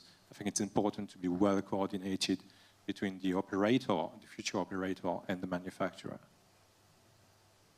So, thank you very much. We only have time for 2 more questions, and we already have 2 persons. So, the next one was, we had someone over there. No? HOF. Okay. So we have you, and then we go for the coffee break, and all additional questions for the panel discussion. Thanks. Yeah. Please. Hartmut from Transfer Hannover. Did you have deviations to existing rules or standards from the classic or the industry? And if so, how you handled this? Yeah. Maybe you have other measures or sizes with people, like in norms. I can't think of any deviations from standards or derogations from the EN standards. What we did struggle with was getting 5th percentile females drivers. We don't have any of those yet, so I had to stand in. Luckily, I'm the right height. It was in terms of standards and regulation quite a classic train, actually, from compliance to TSI, even though it was not interoperable, but EN 16186, TSI PRM, and all the ergonomic standards we are anyway always developing or implementing for state-of-the-art trains. So in terms of standards, no. There were some specific requirements from your side saying that, yeah, a specific process with human factor integration plan, end user involvement should be set in place, etc. So we could understand that HF should be strongly integrated. But that was a contractual requirement, not a standard requirement. Thank you. Hi. And last question, please. Thank you. That was really very interesting. Elaine Thompson from Eurostar, and we're about to go on this journey. So it'd be interesting to understand, how did you find the balance with the rest of the project? So from a project management, cost management, did you have the challenge that, there are too many changes, that this is costing more money, and so on? I'll let Vincent give the answer from his side, but from the Irish Rail side, I think no, because it was anticipated that there would be the 2 mock-ups, and that's where most of the changes came in the first mock-up. There was a lot of the input and design changes happened there. I think because it was strong in the specification, and that was the project team, Alstom could anticipate, I suppose, that the work that would have to be done, and anticipate that there might be design changes from it. I think the Human Factors Steering Committee also helped with that aspect, because it kept the dialogue and the communication open between not only the human factors teams, but we would invite the relevant engineers or project managers at different points, so they were constantly involved in the discussion, and they were able to highlight very quickly that idea that you've got there, that's going to cost a lot of money. Do you really want to go down that path? And have that discussion early, rather than us pursuing something that was going to be cost prohibitive in the end. Thank you. And I will answer from the Alstom side. So from a manufacturer's side, the point is that for a contract like that, well, the company wins it after the bid phase, obviously. And we are involved as a technical expertise like aerodynamics or acoustics, or Alstom is doing the bid phase as well. So at bid phases, we are actually studying the bids and what it technically represents, to answer to that, technically speaking, and in terms of engineering hours. So we have, when we win the contract, already decided an envelope of engineering hours, and then we have, because the requirements do not change, so if everything goes well, this envelope is dedicated for the project phase, and then we have to stick to it. In case there are some overwhelming expectations or there are evolvement, but it's the case for every expertise or for every engineer, it is escalated cheers, to the project level, and then the project and the customer that decide whether they do variation orders, add a little bit of money, or forget the change, and after it's just like industrial negotiation. But for ergonomics, it's just you're doing a costing, and when the project starts, normally you have the house. Thank you very much. Thank you very much. Time to wrap up. We can give them a round of applause, please.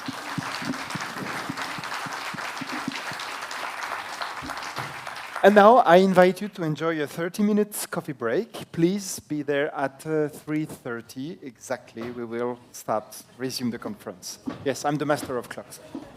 Thanks.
Oui. Oui.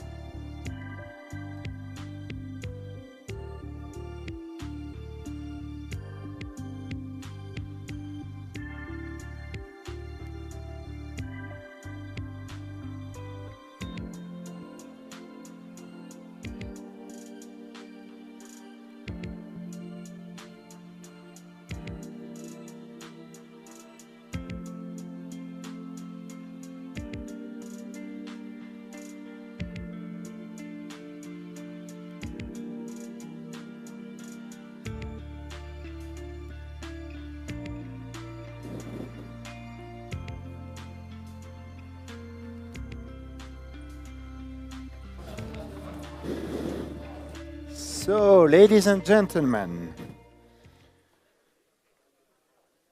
please take your seats, fasten your seat belts.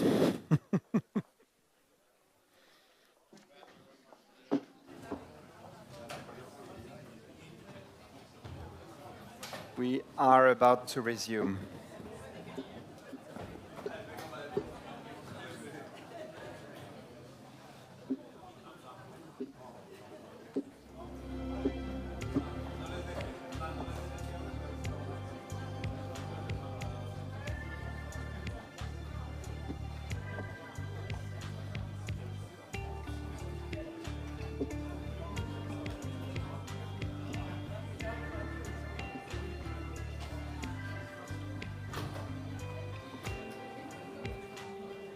So, welcome back, everyone. We hope you enjoyed the coffee break. We hope you enjoyed the first 2 sessions of this conference.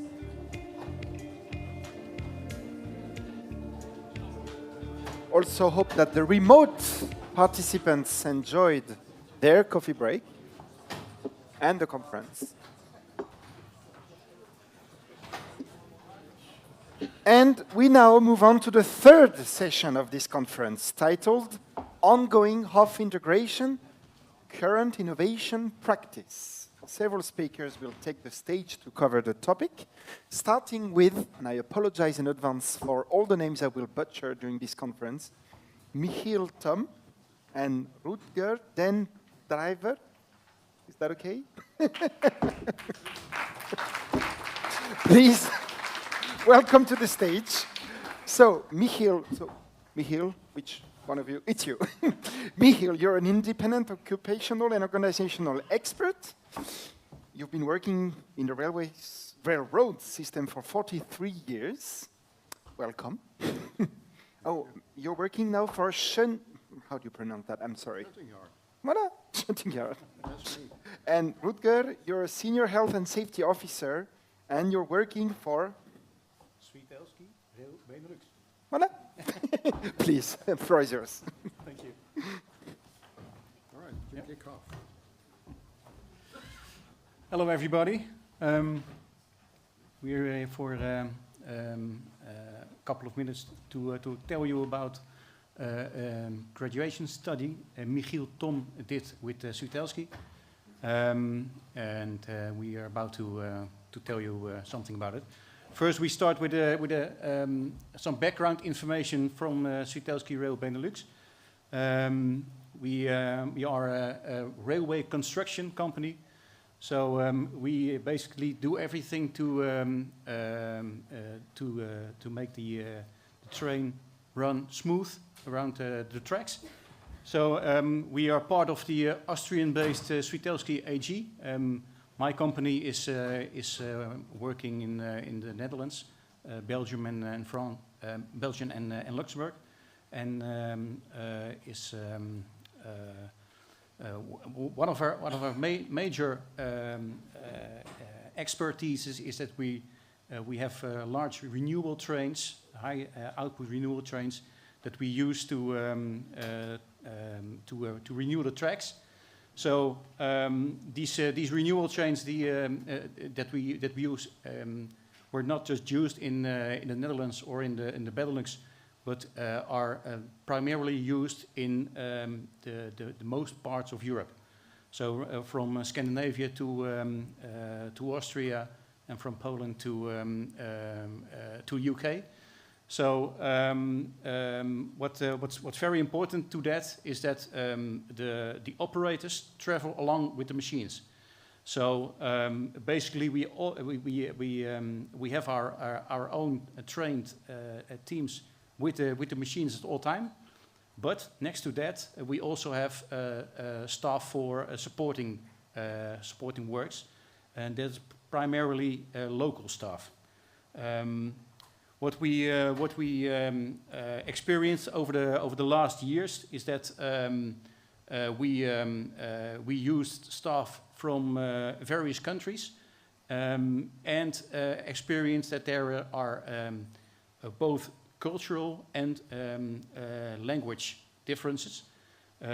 Next to that, we also experienced that the safety awareness level wasn't at the same level across Europe. We also use a safety awareness program in the Benelux. It's called Be Safe. We also noticed that this program wasn't completely suited and to the current staff, the staff from the other countries. So and there was another team, and that was that the impact of cross-border deployment from these teams, for example, on psychological workload, but also on work stress conditions, and on themes like traveling. We concluded there was a need for a graduation study, and therefore we asked Michiel Tom to do his graduation study, and he's going to explain it. Well, thank you. I'm still thankful for the question to do a thesis, because I was looking for a subject quite desperately. And this is a great one.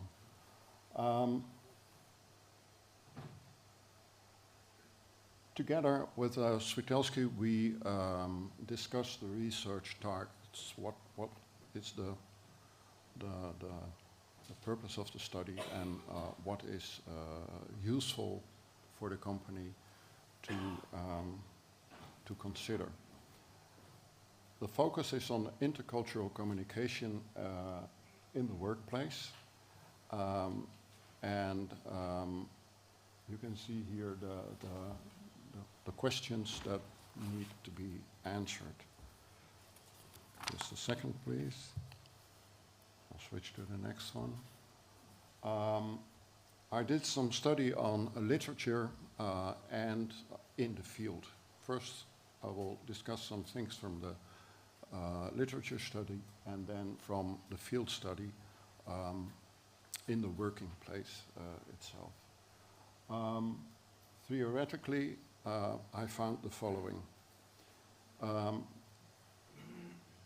Intercultural communication in the workplace is a complex matter. It comes with all kinds of pitfalls. The most important things that I stumbled upon is that it looks like an open door, but others are others than the other. All people differ from each other. They speak different languages. They have different cultures. They're all not the same. We don't know exactly how and on what aspects the other differs from us, but the other doesn't know that either. One thing stands is that we are responsible for how to deal with the other. We need the other to work with us, so we need to find a way to deal with the other and help the other deal with us.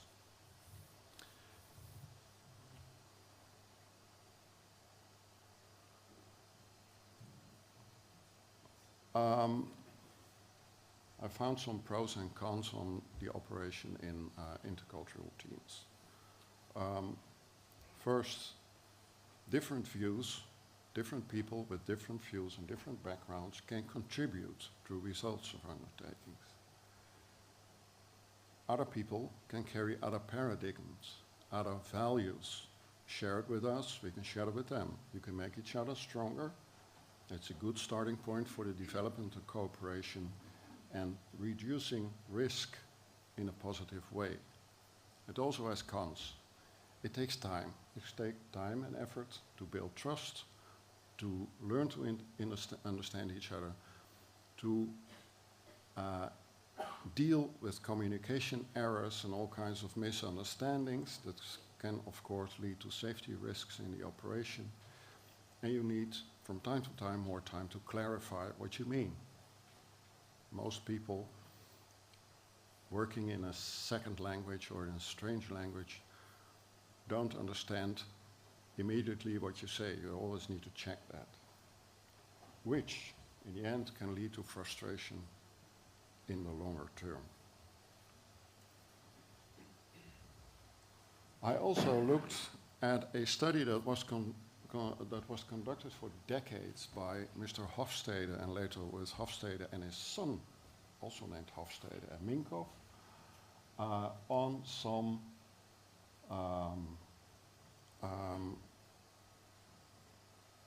aspects, dimensions to compare other countries in the world with each other. This is a bit of a pitfall because all these studies are generalized data. You can't lay this on any individual. You can't say a Dutchman does it this way, an American does it that way, and a Chinese does it that way. That is not working. It is just an average in countries. And in the diagram, which looks rather complex, you can see that there are rather strong differences between countries. For instance, when we look at the upside, we see the power distance, which is the distance from an individual to power, like, say, a chief, a foreman, a manager, a boss. You can see all in the top, the power distance index has a high number, meaning there is a certain hierarchy, a strong hierarchy, and this is the point where the worker knows the boss tells me what to do.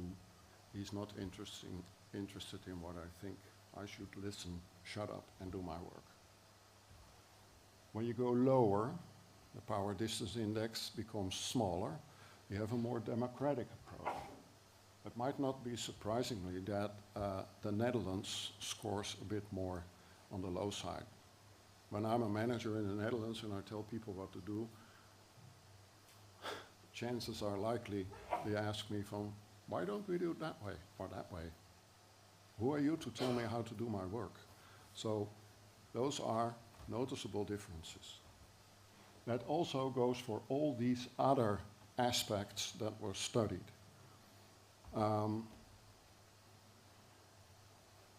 Like masculine femininity, there's also an interesting one. There are so-called masculine countries. I didn't know that before, shortly, but there are, apparently. And it's more orientated on the men do the work and the women do the household. That's, in my point of view, very, very old-fashioned. And you can see that the masculinity between the Netherlands and Hungary, for instance, differs a lot.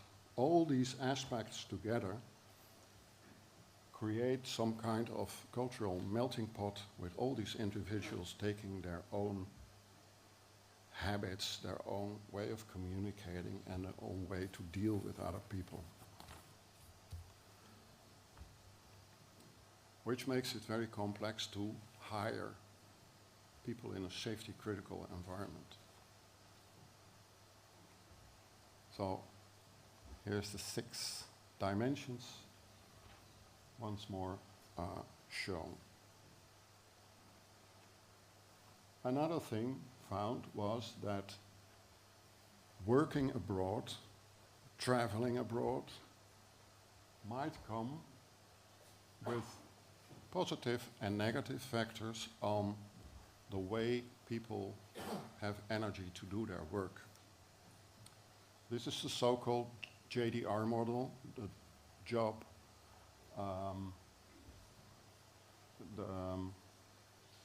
sorry, I just lost my, my word. But this model demonstrates that the personal resources need to deal with both the negative factors of work, the stressor effects, and the stress reactions, and the energy resources.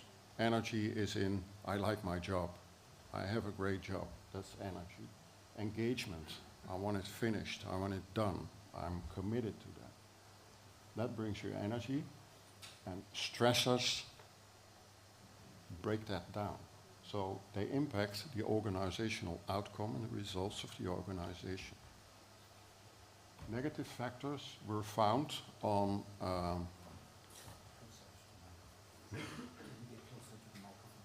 closer to the microphone. Oh, yeah, I can hear myself now.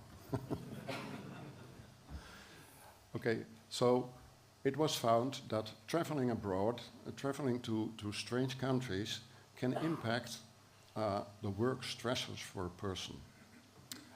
Studies showed that people who often travel for work are, in a way, not generalized, but in a way, prone to things like depression, the abuse of alcohol, drugs, etc., etc. It all impacts the energy level of the people involved. So, imaginable that this comes with risks in the operation. I also related the outcomes with the so-called dirty dozen. Oh, it's just one per mouse click, I see. Dirty dozen. Dirty dozen are the most known variety of risks related to human behavior and communication. I must remark that in the meantime, in the European railway system, there is another method which is called the HOF 5x5 method, and you can find information on the ERA site, which is relatively new, from recent, and very well applicable for, let's say, railway undertakings and the railway branch. But that wasn't at the time of my study, not yet done. Oh, tunnel vision pops up. Complacency, wow.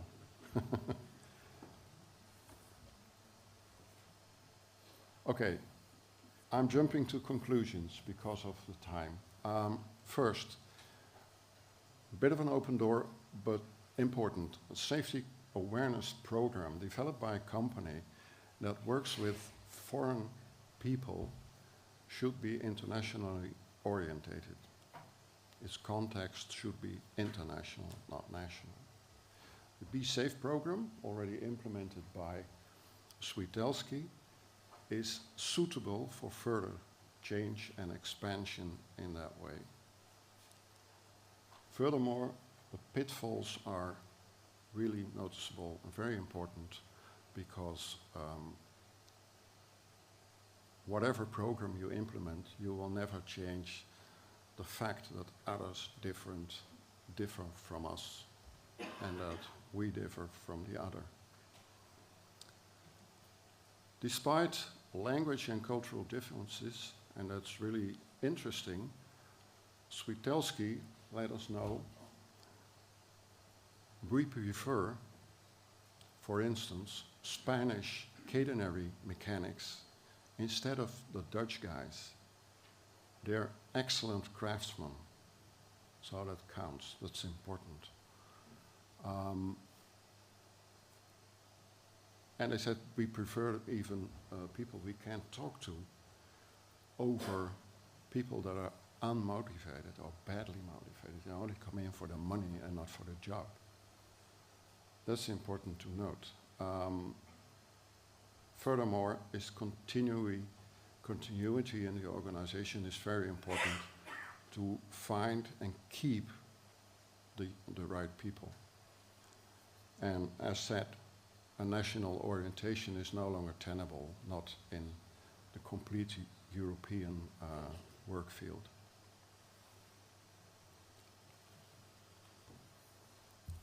I researched also some options for some training for the organization, not only for the people coming to work for Swiatelski, but also for Swiatelski itself, is make sure that cultural awareness is within your company, that everybody is aware. There are cultural differences, there are language differences, they all can come to misunderstandings, problems, risks, etc.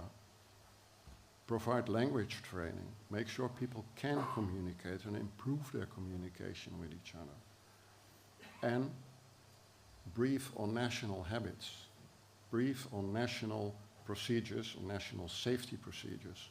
An interesting example is that I spoke to a Romanian rail worker. He didn't wear a hard hat. We all wear hard hats in the infrastructure, and he didn't. And I asked him, why are you not wearing your hard hat? He said it's quite simple. Nothing can fall down. No overhead lines. Nothing can fall on my head, so why should I? That's a natural or a national habit, maybe over there, but not with us. Make sure that there is briefing and we understand each other's habits and procedures. Another important thing is create scenarios, develop them, practice them for emergencies and incidents. That are the moments where you need to act fast. And that are the moments where you need to understand each other in a split second. That's very important.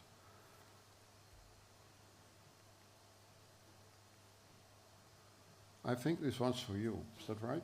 Yes. Thank you. I'll step back. So this was the gaining of the graduation study. What we experienced, it was very theoretical, and we are all practical guys. We just love to maintain tracks. So we had a kind of flash in our heads that we said we surely don't know what to do with. But then again, as I said, we're practical guys, so we just started. We made some programs and made some theme sessions along with our staff. In total, around 100 colleagues are trained, and the one major topic in the training is: yes, there are cultural differences, and yes, there are safety differences, but then again, there isn't a good or a bad. We're just different, and that's when you use that kind of knowledge in conversations with people, and not judging, but purely asking to people, why are you doing the thing that you do on this kind of method? You experience that that people are doing their thing at the right way. Perhaps another way, but then again, it's their way. Next to that, we also made a training specially designed for the people coming over to the Netherlands for work. Basically, a safety and cultural training lasting for 4 hours, and we called it "Be Safe in the Netherlands." So it's not just the topics, not just safety and cultural, but also learning that there are differences and coping with the differences. And next to that, we also applied safety walks and coaching on the job, because we experienced that it's very necessary and useful to stay in contact with each other and communicate and get to know each other better. So next to that, we also designed specific footage to support training, because then again, also pictograms are way better for cultural and safety differences than plain text. So, as I said earlier, we're just getting started. So we are not here to present the complete thesis, because we're still improving ourselves.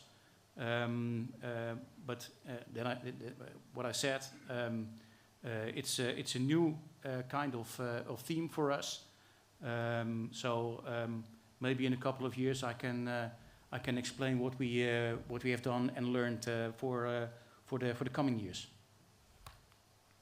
Thank you so much.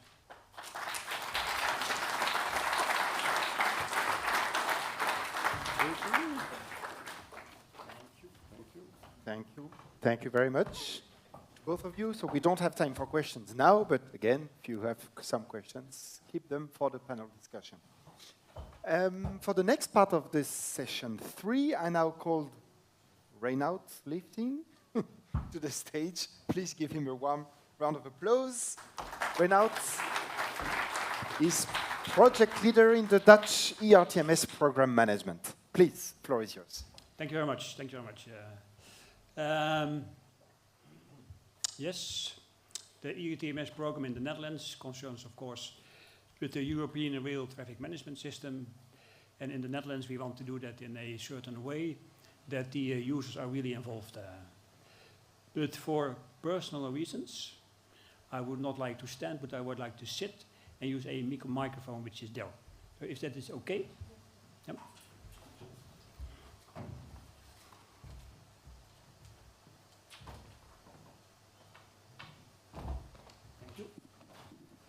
Thank you. We want to introduce the ERTMS program in the Netherlands with the ProRail organization, with the Dutch railways organizations, and also with the traffic organizations. And we will do that for a better implementation and education of ERTMS. And it is important that the users, the end users, signaler and driver, really are able to use ERTMS. And we use that the operational process for, because when they are working together, the driver and the signaler, together with the system, they really have to understand the system, but also themselves.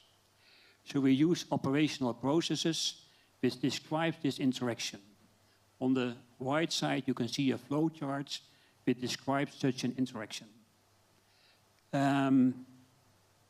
These operational processes we are using in the Netherlands since something like 2007, so we are used to this way of working, but it is incomparable with the operational processes as described in the system pillar, so also used in Europe in this way.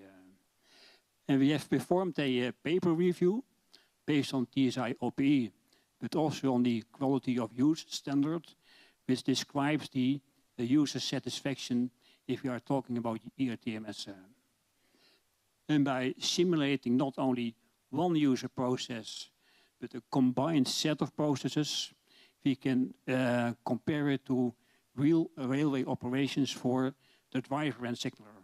Then we are talking about something like 40 minutes or 1 hour working, which can be simulated in the simulation environment.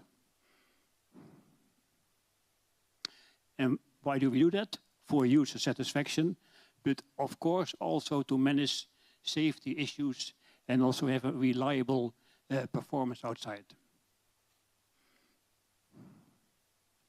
Now, what is such a scenario? It consists of more than 7 or 8 representative operational processes. In this way, we can simulate something like 90% of all the circumstances which signalers and drivers are confronted with. They include also degraded operation and also emergency operation. So it's the complete set of things which drivers and signalers are confronted with. And we want to do it multiple times. So we know that if one set of drivers and signalers are working well, we also want to know it for other sets. And also with different type of users. Because if somebody is very experienced, then at a certain time somebody is able to do it. But if somebody is just educated, just trained in ERTMS, we know that it's different and we have to take these kind of differences into account. Now, what is a typical scenario? This is here, it consists, I think, about 9 operational processes.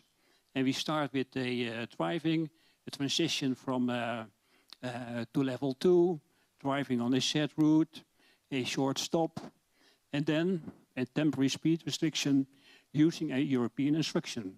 So also that we take into account, European instruction 5 in this case. And then something happens and the MA is shortened and the driver has to pass. So European instruction 2 is used to make the driver pass this situation. The train is turned and reversed, and then finally it goes to a non-centrally controlled area with an S-stop marker board on the at the end. And this takes something like 1 hour to simulate. So really what's happening outside, do it in the simulation environment. Now what is the simulation environment? You can see on the left top, you can see the signaler and also the observer who is watching what is going on. On the right side, you see the driver and the observer. And in the middle part, we have the simulation control room, control environment, where we can set up the scenarios and also play another role. For example, the role of a back office, which supports a driver or supports a signaler. This is what we have to do these kind of simulations.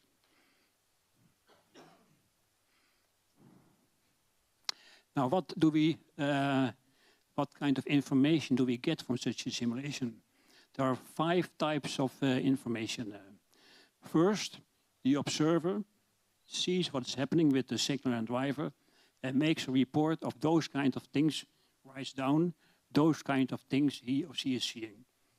Second, when the driver or signaler is finished, he fills in the human factor report or the human factor questionnaire, and we see what kind of experience the driver or signaler has experienced during the simulation. Then, third, after that there is a conversation between the observer and the primary user. What did you see? How did you experience it? What are the specific remarks you would like to make? That is in the survey conversation report. Also, we register all the telephone and computer interactions which are taking place, which makes it possible at the end to do, for example, time analysis or other type of analysis. And also we have the screen capture of the computer images, but also video registrations of the end users who are working in the simulation environment. And that gives us input for the analysis for each scenario, as you see in the middle of this slide.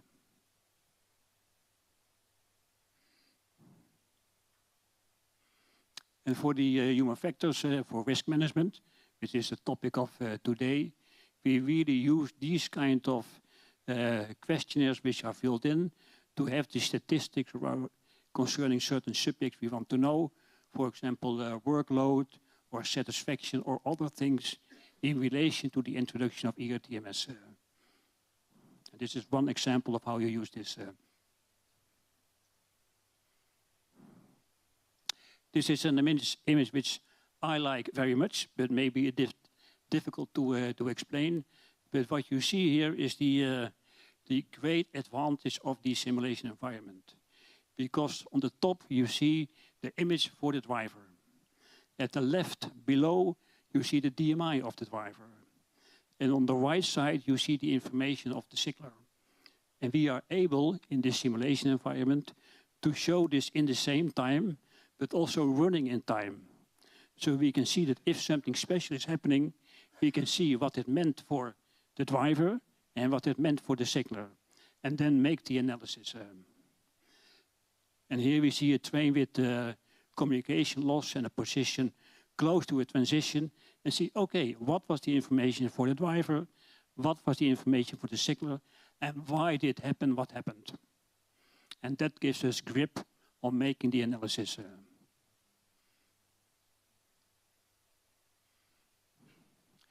We have also a certain bonus having this environment, because we are not the only one who is introducing ERTMS. There are lots of other countries also doing it. And when somebody is coming by from the operational department, we say, okay, take a look at the simulation environment, and we can show, not on paper, but what paper means in practice. And that's what you see here when we have some German colleagues visiting, and then it comes more to mind what we are really doing. That's really a bonus of having this environment. And then last but not least, because Paul was saying earlier, this day of hearts and minds, that is, I think, an English expression, we would like to have that ERTMS is in the heart of the operational users. And I know when I talked to Clarice, when I talked to Clarice before this meeting, and I ended this presentation with the next slide, she said, oh, Reiner, I really like this next sheet, because this is saying in one sheet the thing we want to accomplish. That is the next one. We want that all the end users say, if we are using ERTMS, that's the way of working. I love to work with ERTMS, or I love to work in the process that ERTMS is implemented. So that is very nice. So I have two messages, one for Clarice and also one for others. Because I took today a tattoo with me. So I would say, you can get it already now. And later on we will do that. And after the panel discussion, very good, very good. And after...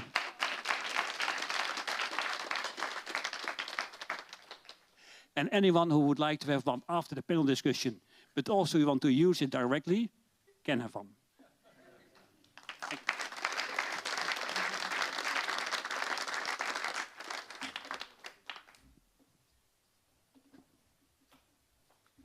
Thank you very much, Reino. I'm jealous. I so want this tattoo. We have maybe 5 minutes for you. If there is any question in the audience, Manuele, can just you do for the online. Yes, thank you. Emanuele Mastrodonato from the European Union Agency for Railway. Today, the operational TSI is not scenarios based. We have European instructions to manage degraded conditions, and now the European Agency is working with Europe's Rail on the system pillar. Yes. And we see the proposal of operational scenarios. So how do you see the scenario-based approach fitting the need of the sector? Meaning, what would the best option be in order to make this available and agreed upon within the sector? Thank you. Let me try to rephrase your question, repeat your question that I understand it. Because you are talking about operational scenarios in the system pillar. The disadvantage is the way we use operational scenarios here, that we say it is a combination of operational capabilities. So it's a little bit term differences, which can be a misunderstanding, like you were also talking about language understanding. So the operational scenarios here are a little bit different as in the system pillar. You can say operational scenarios here is a combination of the operational scenarios from the system pillar. Okay, thank you. Yep. Thank you. Maybe one more and last question for now. Please, Kim, here. Thank you. A question with these simulators. How often do you carry out such simulation scenarios, and how do you incorporate the findings of this in your improvement process? Good question. We are using this user process, as I described or I showed you, from 2007. And we have done many reviews on paper, as I described. This is the second environment. We call it SIGMAT 2. It's a Dutch term. But we already have the simulation environment for simulating one operational processes. We have done that the last 2-3 years. And the feedback of the things we learn from those analysis for the signaler and the driver is giving as a feedback for the authors of these user processes. We are doing that already for 3 years. We noted that there is a small disadvantage in the way we did it, because if you take only one user process, instead of working 1 hour, then you learn different things. That is why we made the second, the Sigma 2 environment, to really be able to run for 1 hour and lots of things happening after one another, and we can learn a lot more from that. Thank you very much. Please join me in giving. Thank you very much. Please. For the next part of this session 3, we are still in session 3, I now call Mette Bomholt to the stage. Welcome. Oh. So Mette, you're a safety and culture manager at Local Talk. Almost. Perfect. This is really challenging for me. Please. Thank you. Thank you so much, and thank you for having me. I'm here to tell you about a safety U-turn that Localto did. We started out in 2021 from a random culture to a more structured HOF integrated in the safety management system. Does anybody know this? No. Most of you do. Then I won't proceed on explaining. I won't spend time on that. But I will tell you that this was actually the point of no return. This gave us an indicator on how the safety culture was. Thank you. Maybe we should have this as a tattoo. We don't. But these are those results. These are not very pretty. But it told us one important thing, that we couldn't make 1 or 2 efforts to fix a safety culture. And the safety culture is a very complex and dynamic world to be in. So we started out deciding to create a common language and to create common understanding on expectation from each other and all the roles in the company. We did a good finding, though. We found out that leaders with more than 10 years seniority were more satisfied with safety than other leaders with less than 10 years seniority. That's a great finding. As you age in the company, you get more laid back, more relaxed, and that's maybe not the way around that. We also found a diverse perception on safety in overall, and we did a small green finding, which was the interpersonal values, that we were actually able to talk to each other. And that's a good starting point for changing culture. At the same time, we were aiming for the certification of CSM SMS. And if any superhero would, a railway superhero was available, he would definitely say that the top management shall demonstrate leadership and commitment to the development, implementation and maintenance, and continual improvement of the safety management system by, and then come 10 points. And the last one is promote a positive safety culture. That led us to set objectives. We wanted, of course, to prevent railway accidents and incidents. And To do so, we look at the reportings, and we actually have right now a decrease in SPATs with 19% from 2022 to 2024. That's quite a bit so far in the same time frame. And also to understand the reality of the workplace and the employee and safety, we wanted to create an open dialogue to listen actively and openly. We also measure that, and we see an increase of reportings with 31%. That's pretty good. Creating a learning organization, better well-being, and work environment, we see the results in the questionnaire, in the surveys of work environment, and also in safety culture model. No, the safety culture survey. We had one, as I showed you, in 2021, and we will have another one in the beginning of 2025, and we're so excited to see the results of that.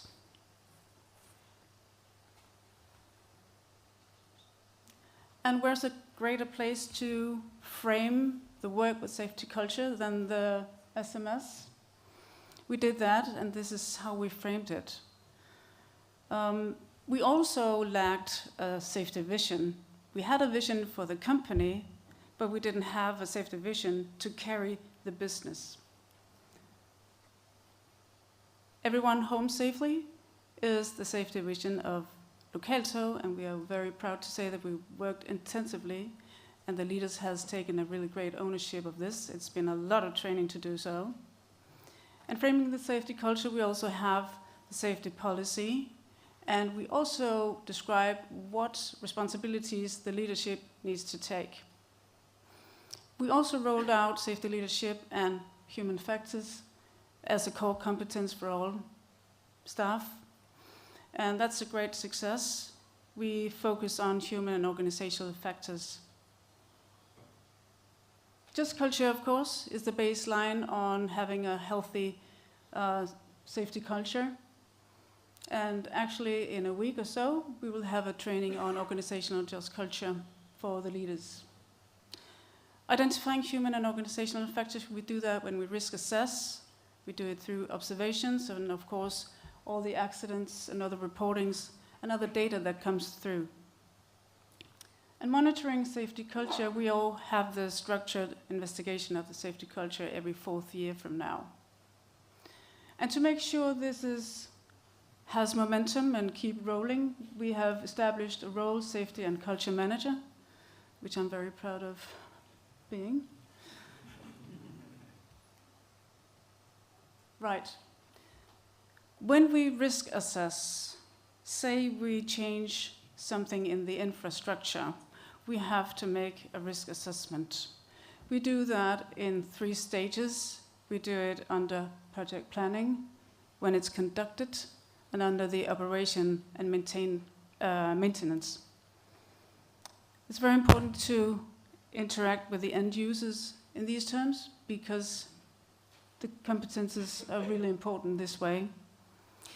We ask questions like planning of the work, are procedures clear, and do we have enough resource for the changes in all 3 stages? Competences is a key to risk assessment.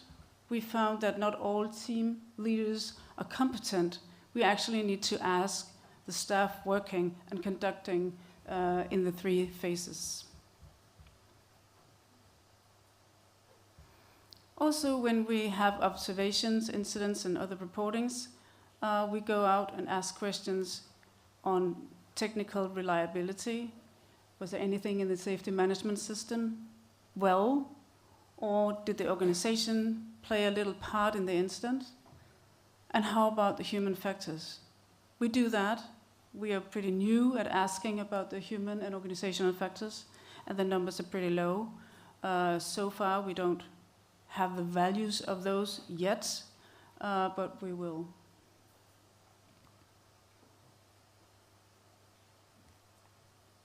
There we go.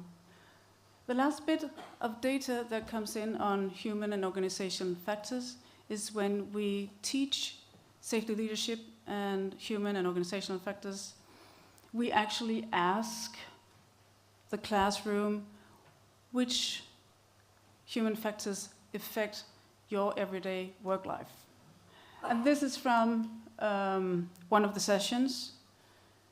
They spend a little time figuring out what affects their day. And we can see the results here. We've done this for almost 2 years. And what we see is 15% feel they lack of communication. That's all kind of communication. It's the recent incident or accident that needs to get communicated. We also see lack of communication when they are driving and maintenance work on the tracks. The drivers would like to know that. And then on place number 2, 14% pressure. It's natural for us to have some kind of pressure since we're running on a time schedule when we have our production, but this is pretty high. And of course, pressure also leads to some kind of stress. That's how we do it so far. These are, of course, the dirty dozen, which were always already implemented of some sort. We might actually change that a little bit, but these are fine for now. We look at those on the leaders' evaluation as well, and we're just a millimeter from deciding what to do with it.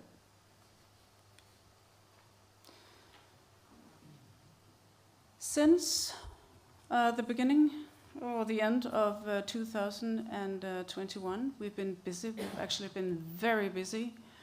And you notice these are 2 U-turns actually. Haha. And if I should point out a significant point of this was actually the safety climate survey and the management commitment at the time, because that's where we started. And then followed by the safety leadership, the rollout plan for this, not just for the top management and the leaders, but also to integrate more human factors and for all staff. That has been significant movement. We start talking about and understanding each other's work relations, environments, and also the human factors. And now we are aiming for merging human factors and organizational factors into all the technical education. That's track maintenance, it's for drivers, and it's also for the administration.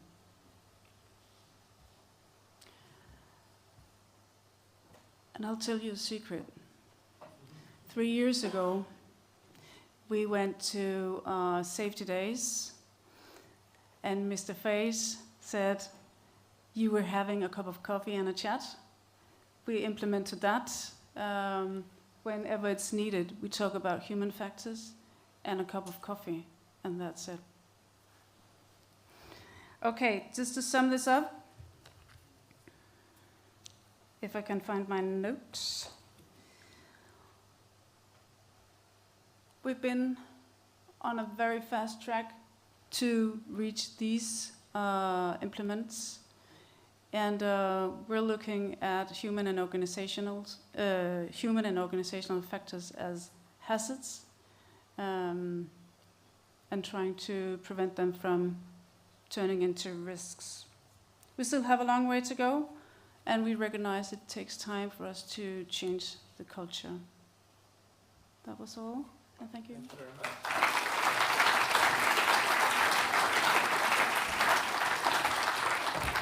Thank you very much. We have some time for questions for Mette. Do we say Mette? Yes, you do. Perfect. Thank you. Do we have any questions? No, everything was clear. Gregory, any questions on the model, on the safety? Nope. Everything was. Yep. Sorry. Oh, I think. Yep, it works. Oh, okay. Hello.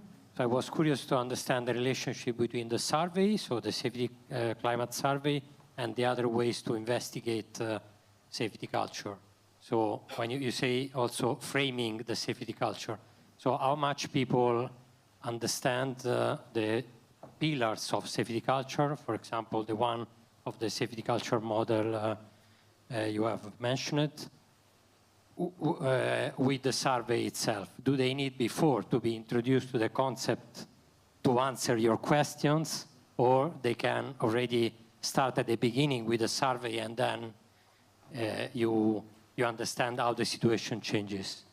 I don't know if my question is clear. You're asking whether all participants understood the questionnaire from the safety culture? Yeah, my experience is when you start with a survey, either you remain at a very superficial level or it is hard to get insight from people because they don't understand, I mean, really the concept if you don't use other means. So I was curious to understand which was your approach to that. At the time, back in 2021, there was no history on understanding safety culture or not even a language. But actually, at the time, the chief of safety and the other staff did a lot of efforts to get people to join the survey. Some found it very easy and some found it very difficult to answer the questions. But 47% at the time participated, and that's quite good actually, considering that we didn't have a history in talking about safety culture. We didn't even have the language. Does that answer to your question? Other question? Yeah. Hello, Madam. Vincent from Alstom. My question is, you were talking about the fact that you were leading incident and accident monitoring. Do you do it internally yourself with a specific team actually investigating each and every incident? It's HS specialists doing it or safety people? It's safety people. Yeah. Who has this human factor fetish. No, we're not educated in the formalized way, but we're kind of nerdy about it.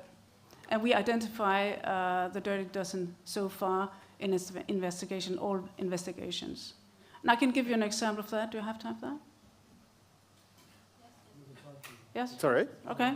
Yeah, we do have time. Okay. Yeah, we do have time. The If I'm investigators. not screaming, then it means you can still talk. Okay, as long as you. Thank you. Recently, we had a train collision with a person on a level crossing. And usually we would think, oh, that just happened. I mean, the driver couldn't do anything. And then the investigation would close. But this investigator thought, what did the driver see, in fact? And what he found out was the train was coming around a curve into the level crossing. And then he had a hit. And considering the curve, the speed of the train, the weight, and the train's emergency brake efficiency, would never have the train being able to stop before the level crossing. So that's a good finding. So we could actually maybe prevent things from happening if we can make sure that the speed of the train is less than it is today in terms of cornering to level crossing. So that's also an organizational factor. And it's also a pressure we put on the train drivers because they know there's a danger just around the corner. Okay, thank you. One last question. Final question. Nope? Yep, we do. No, I'm actually on the safety vision.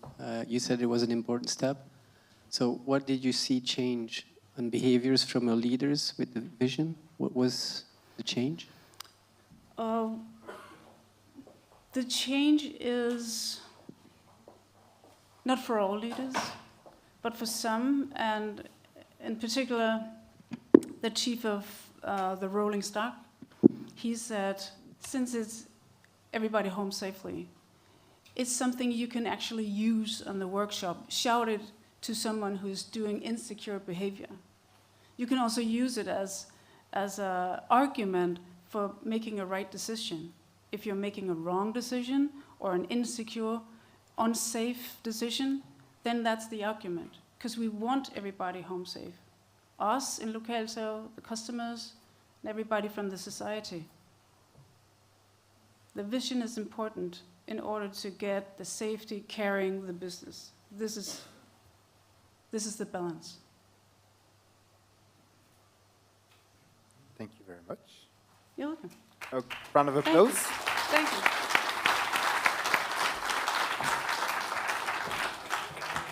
And now I call to the stage people which I can actually pronounce names properly.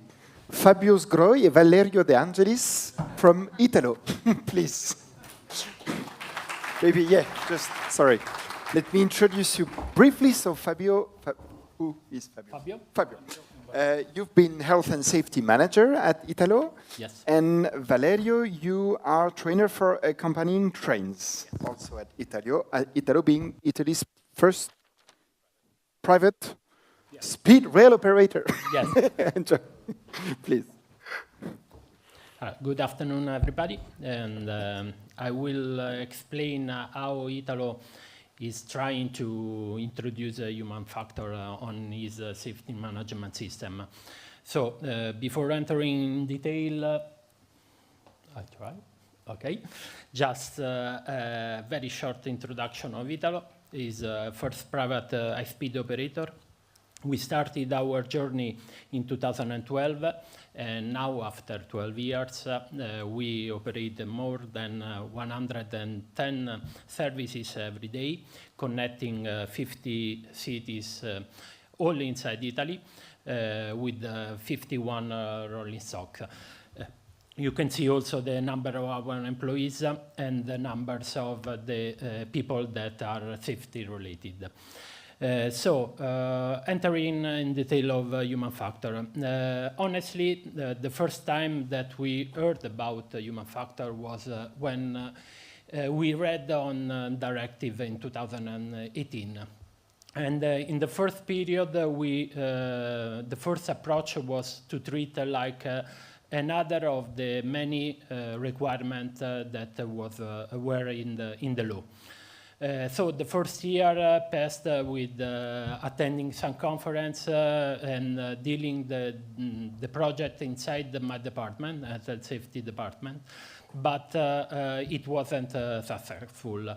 So in 2023, after an audit of a National Safety Authority, we changed a totally approach.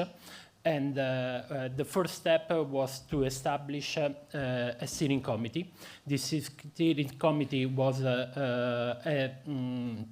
included not only health and safety department, but also operational department and human resource, with a strong commitment from the CEO directly. And the goal of the steering committee was first to set up the objective of the project, and you can see that are written in the slide. And then to set up the strategy to obtain this objective. And the strategy is founded on these 5 pillars. I have to say on these 5 pillars that something was already present in the company. Obviously, we already investigated the incident because it's mandatory for every railway undertaking, and obviously the process of communication was present. But we tried to change all the process related to this, including human factor, and in some cases, like the positive behavior, we introduced this because, as we'll explain Valerio after, we were only a blame culture company before this. After setting the strategy, we listed all the activities related to reach the objective and trying to match with all these pillars and began the activities. Here are the four main areas in which we have operated. I will talk about the impact on the safety management system and especially on the risk assessment, while Valerio talk about what is related to people. So about risk assessment. This is probably the most technical aspect of the process.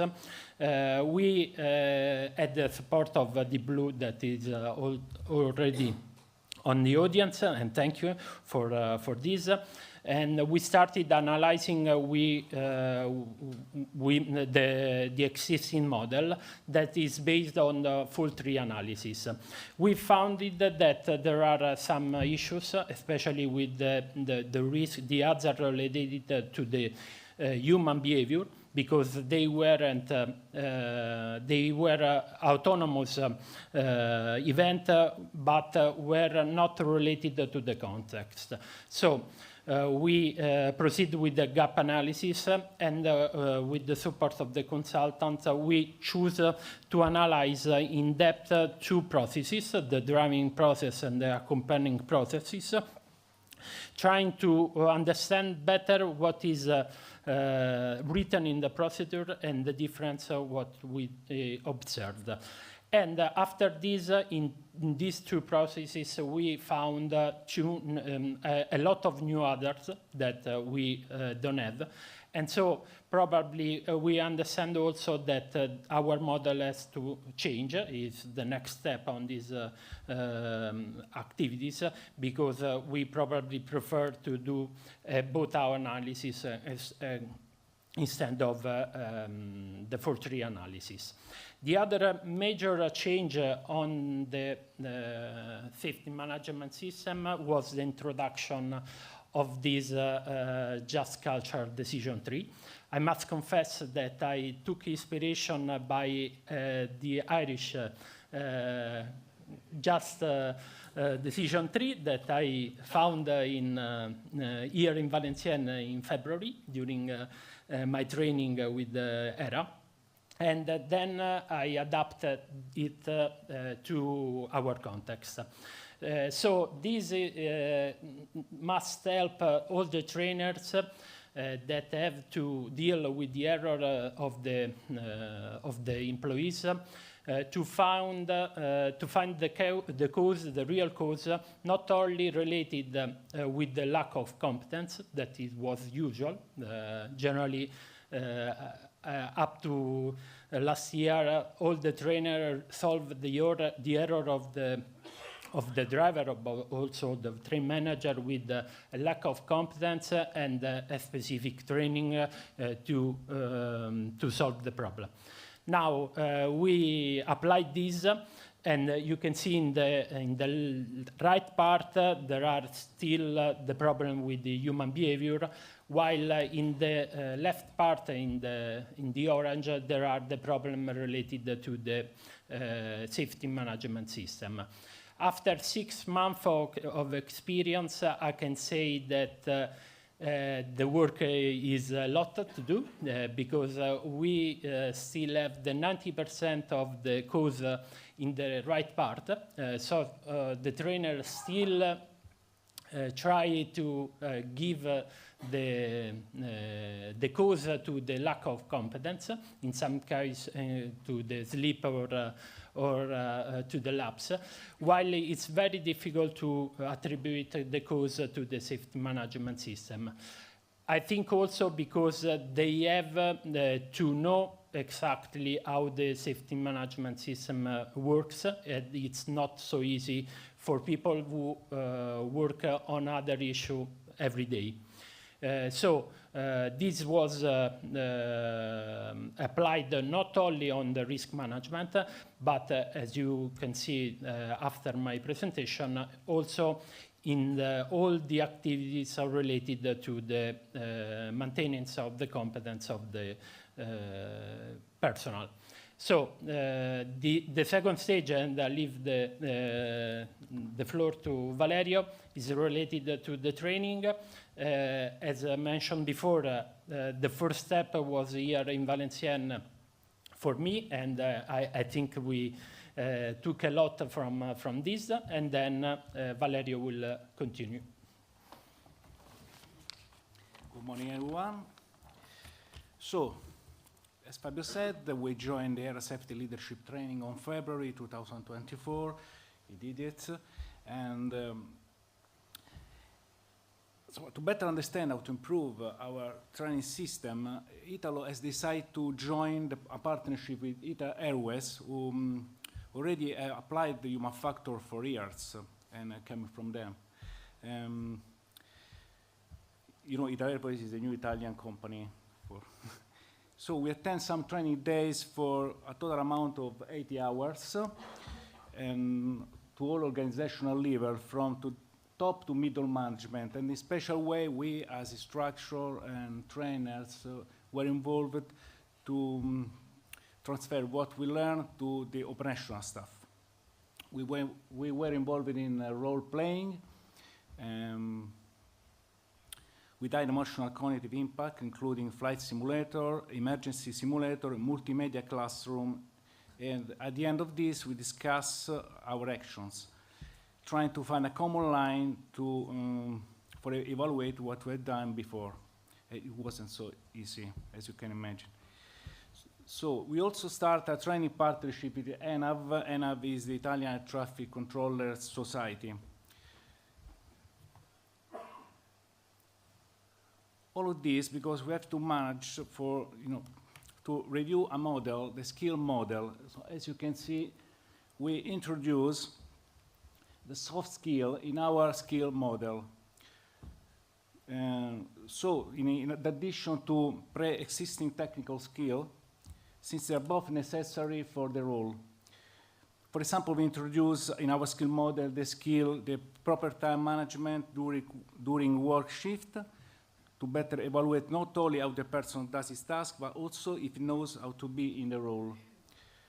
For better evaluate the performance of our employees, we decide to adopt 5 rating scale from unsatisfactory to very good. Thanks to this, we can now register the worst and best practice of our crew, and so we can share and learn from it. This method permitted us to switch from a blame culture to a just culture. Different from before, we now regard the best practice, and we share and we try to learn from it. In a special way, we adopt this method also during investigation in case of inconvenience.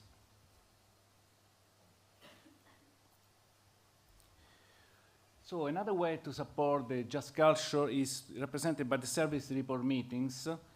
During these meetings, a group made up of representatives from each organizational function analyze the more sensitive service reports in order to identify the improvement and the corrective action. So we start from the service reports, preliminary evaluation from the staff, and we try to share our experience, but what is important is the feedback to the operational staff. So we try to do some school from our errors. So a crucial part of this process consists in giving feedbacks to the operational staff who send the reports. So in order to involve them, to let them feel part of the process, and so to learn about their way of doing. From the third quarter, also a voluntary reporting was established. The voluntary reporting is more confidential than service report, since it's not part of the process, but we have described, as we described before, but also it's not mandatory. The only addressee is SMS chief, so Fabio. In the next future, we guess people could choose to send it in anonymous. So we are trying to, we're working for a new kind of reporting system. So the voluntary report, we think, is another important step to improve our safety culture in our organization. And this is our way of talking. Anyway, we try to, as Fabio said, we don't like the blame culture. Before this period, any times we find an inconvenience, we said, why you do this? Now you don't know, you don't have the competence to do this. So go in the classroom and study again. Actually, especially thinking about drivers, we think it's not necessary to take the crew to the classroom, but to study why they do this. For example, during a SPAD, we know that they know the rules. Signal is not pass. You do not pass the red signal, but why you do this? And a lot of this situation regards soft skill and the human factor and the human being. That's why we're trying to study this new kind of study coming from aviation, because they are more than 50 years studying this situation. We learn from them, and we're proud to be part of the training system. So I leave the speech to Fabio, so can conclude our intervention.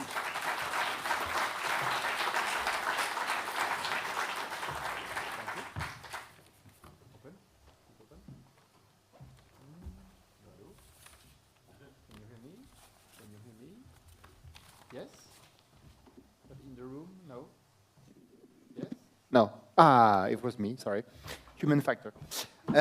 Do we have any questions for Fabio and Valerio? Yes, I see a hand raised here and another one here. Yes, I have two questions. Please go back. I saw you have an average age of your employees from 32. What do you do for young people that you manage that? And do you have better results from using the bow tie method? You said you changed the method, and are the results better than before? Okay, for the bow tie, we are doing just in these days, so I hope to have better results. While we do think that young drivers, young people related to safety are different from us, for example.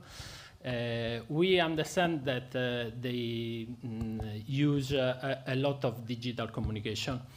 And now we are working on training, trying to use it in the same language. So try to do videos more than written procedure. And then will be the next step on the use of the mobile phones, for example, during the activities. We know that they use, but for example, it's not forbidden to use this. We analyze that, but it's difficult to manage. So probably we will do some instruction how to use and not to forbid. Thank you. There was already another question here. Kim, there was a question here. Thanks. And then. Thank you. You were talking about on the last sheet about feedback to the operational staff. Can you give 2 examples of what kind of feedback you have given? Yes, we have obviously a lot of reports because these reports are in some way just a request when something don't go as the operational has to do. So if they are related to the infrastructure manager problem, we update the driver or the train manager about all the relation that we have with the infrastructure manager. If the problem is related with a procedure, we update, in some case, the procedure and give the feedback to the operator saying that is up to you, that is there was the update of the procedure. Then it depends on a lot of the kind of report that they do. One thing I want to add to what Valerio has said, that the process of the report involve more than 50 people, and in some cases we have some report that the driver feel not so comfortable to say that it was missing something.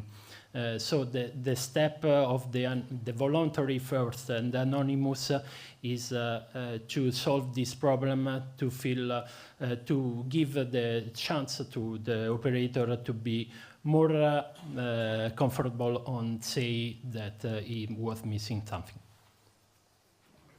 Thank you. We have one question here, and it will be the last question for now. Thank you. And you're okay. It's not a question. It's just more of a kind of a statement, really. Actually, so my name's Anthony. I work for High Speed 2 construction, effectively, in the UK. But I just wanted to acknowledge that I thought that was a really good presentation, and I would say that you're obviously on a real learning curve, and your openness and honesty about where you were to where you was, I think, is probably a good reflection on yourselves, but also the journey your company will go on. Because if you're saying those things openly, your company will open up to those things, because your staff will open up to it, because they recognise where you were and where you're going to. So I just wanted to recognise that, and it's probably could be a hard place to come and do that, where people are at different points on the journey. So just wanted to say, yeah, it's a really good presentation. Thank you. Thank you very much. Thank you. Thank you very much.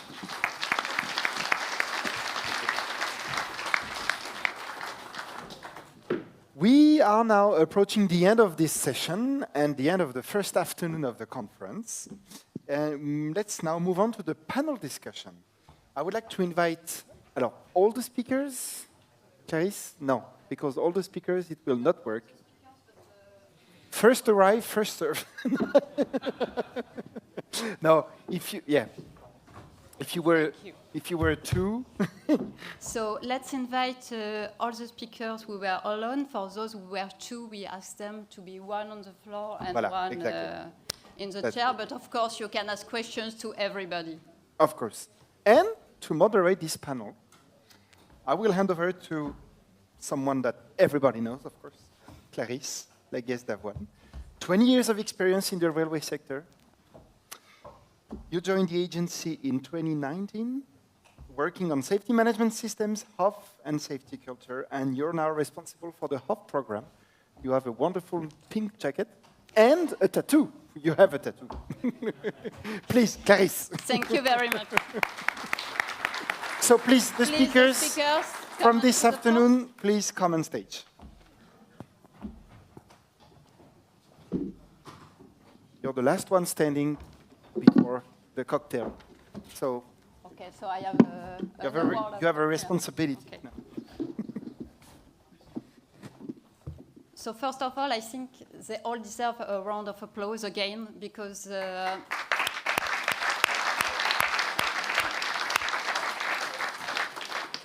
they were very open in sharing, and I think it's important, and it's how we will progress, because we are not all at the same level, I think, and it's really important. So thank you very much to all of you, and thank you for your presentations. Are there any questions from the room? Before, I'm not 32 anymore, but I will use my device to have the question I received. So I see some hand raised, please.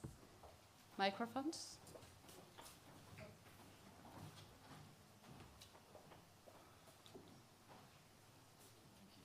So an actual question this time. So yeah, thanks. Really interesting presentations.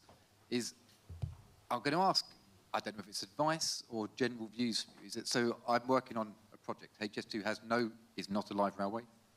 We are building a railway, and we are building an organisation to run that. And one of the challenges we have talk about safety culture is they think about it as a construction safety culture. But our designers don't see the consequences of their actions for 15 years. And I keep trying to make the point about the psychology and of our biases of that mean that they are exaggerated because the risk is a long way for them. Have you got any advice on how to try and get them back so they understand it compared to a real railway where they can see the consequence of their actions much quicker? To anyone. Anyone wants to reply?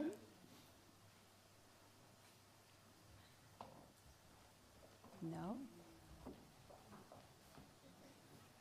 It's okay, I don't know either. No, I think that... But just to make sure I'm not answering the wrong question, what do you mean by designers on this project? Because there are many stakeholders involved. So I suppose everyone, even our contract community, our internal project, is that when I worked in the live railway, you do something and you're seeing incidents and things occur and you get constant feedback. If you're designing something that's not for another 10 years, the feedback of your behaviour could be 10 years into your retirement. And so it's that management. Okay. I can't speak for HS2 because I'm not allowed to and I'm not working on it. But if we take another project, for instance, of a big impact like this, territorial impact like this, for instance, project like in Australia, the authorities and the project at very high level, governmental level, they can very early publish HF or HOF guidelines that would apply to every stakeholders, to every designer, to the infrastructure, to the signaling people, to the rolling stock people. And this high-level human factors guideline will enter as input data that everybody has to consider to have a common approach. So I guess everybody who would like to take place in such a big scale project, we need to take this into consideration and just apply it. Yeah. But they have to be emitted first. Thank you, Vincent. I think, Paul, you want to comment? Yeah, I was going to think of one thing, and it's probably more in the realm of product safety culture.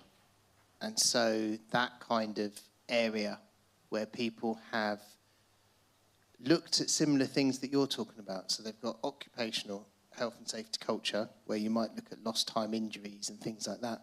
But the realm of product safety culture is a lot more around how you introduce cultural elements and human and organisation factors into design. So you see, it's a little bit in rail, you see it quite a lot in defence, because they are designing things that will take 15, 20 years to come about, or they may never actually see the impact. And that has quite a bit around what we sort of term safety culture, but the actual behaviours look slightly different in terms of the safety cases and the safety design and those types of things. Thank you. Any other question? Thank you. Okay, so thank you very much to all of you for the interesting presentations. I would like to address a question in particular to Estefania from the Spanish National Safety Authority. In particular, thanks to you for your intervention and for putting the focus on a profession like train driving. My name is Alejandro Martinez, a train driver, and also member of the board of the Federation of Train Drivers Union in Europe. And coming back to your presentation and regarding to the revision of the Train Drivers Directive, which is still ongoing, how do you see the possibility of making somehow a standard of the medical checks or medical exams across the member states for safety-related stuff like train drivers and other kind of stuff?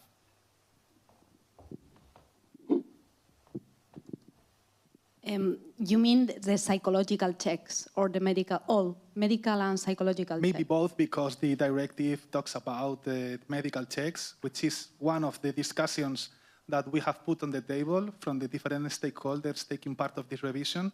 So if you can answer in regards to this, it's okay. Okay.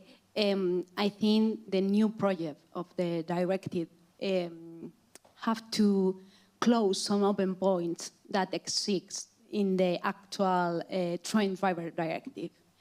One of the big points is the psychological and medical variables that must be checked periodically, especially the psychological part, because it's not clear in the directive if it accessing to the profession when we just have to assess this variable, or we have to assess the variable periodically. We understand the directive that is necessary to do it periodically, but it is true that it's an open point in the directive that has to be solved. I think there was another interesting question in Alejandro's question. How can it be applied to other staff, and have you thought of applying?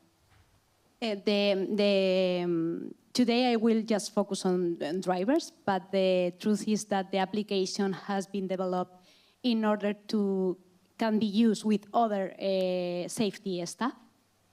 For example, for personnel that prepare trains or the signaler.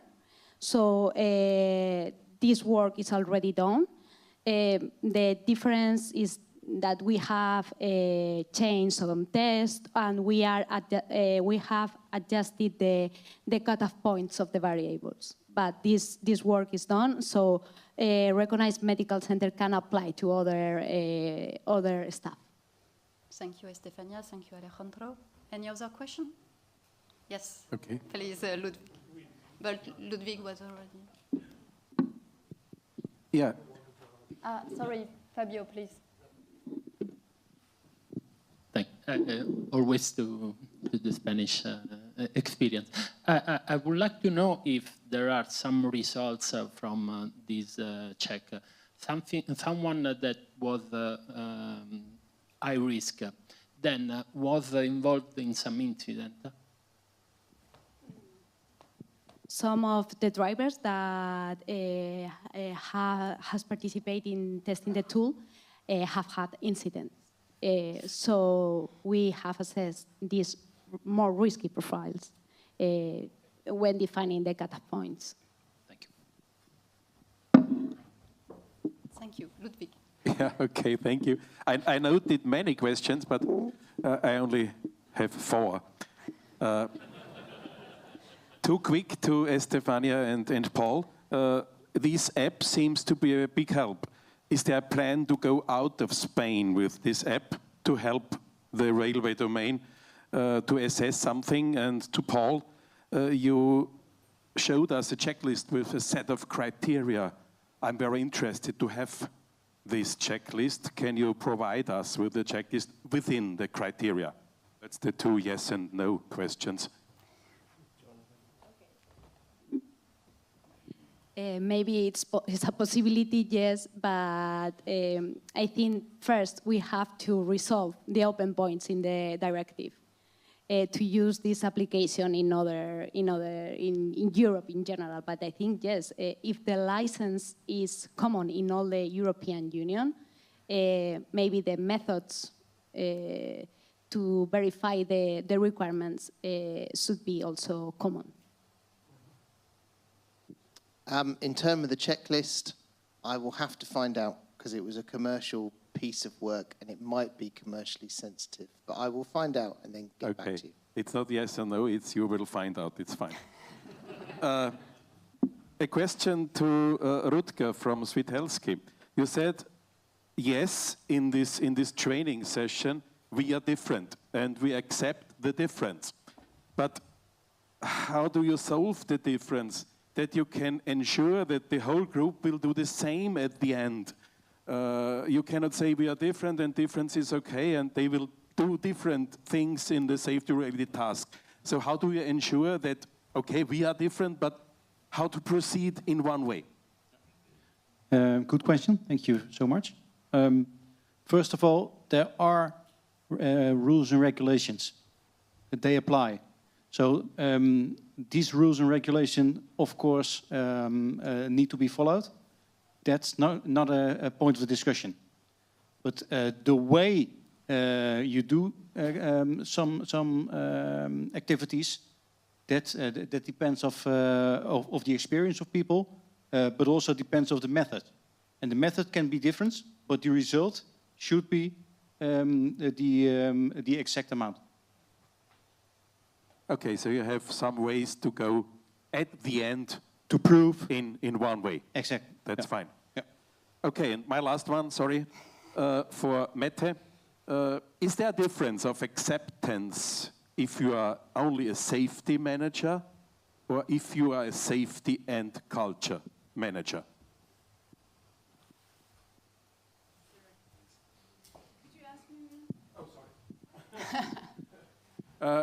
You said you are a safety and culture manager, and that's, for me it's a new role. We have only safety managers. And is there a difference of acceptance from the others, from your bosses and so on, if you are only a safety manager, or now if you are a safety and cultural manager in terms of safety culture? This new role is a much wider organizational role as a safety and culture manager, because the culture is the whole organization. So my hands are on everybody, more or less, and especially the Center of Education and leaders. It's more, and it's accepted. Yes, and the time is right now to support the momentum, because the organization sort of adapts. They have been anyway. We might have to slow down a little bit in order to maintain all the new stuff that we just learned. But that's acceptable too. It's been a fast track, but we're ready for it. And especially talking about the human factors, that rings a bell all over the organization. Thank you. Any other question from the room? Yes. So actually, it's now more of a comment because it was very close to Ludwig's question. Yes. And deux. Yeah, a remark now to Roger. I understood your wish for pragmatism and practical solutions, though. So it was a question. Now it's more of a comment. Do you really think that stressing this, what it sounds a bit like obvious cultural traits, even gross, sorry, it's my French arrogance now that is speaking, but would help to establish a culture for safety, a corporate culture for safety in your organization? And maybe more to Michel,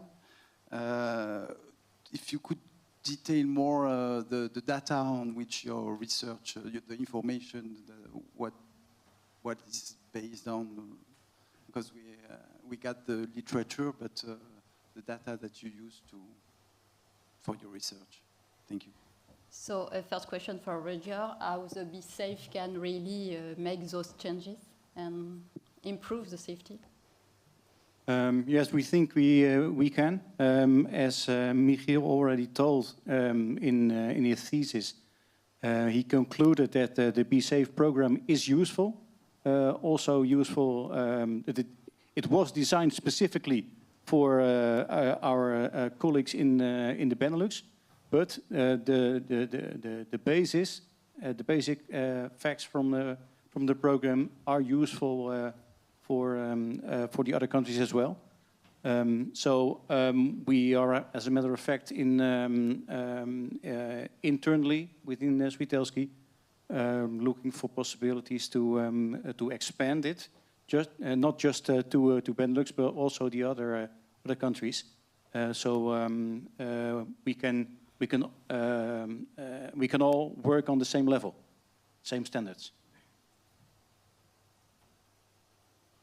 And Michiel?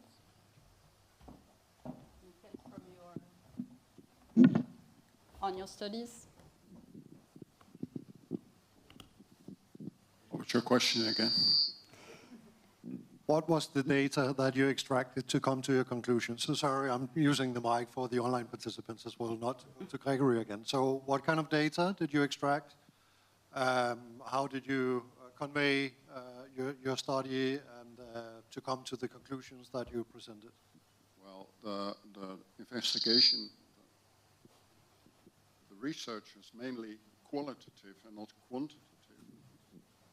Close. I should keep it closer, I understand. You should hear me now, okay? Okay, the research was mostly qualitative and not quantitative. There is very, very limited data, not even much reliable data, especially related to railway building in the European system. So this research was mainly conducted on a large amount of literature and interviews with all involved people from the Netherlands, from other countries, on the building sites, and observations.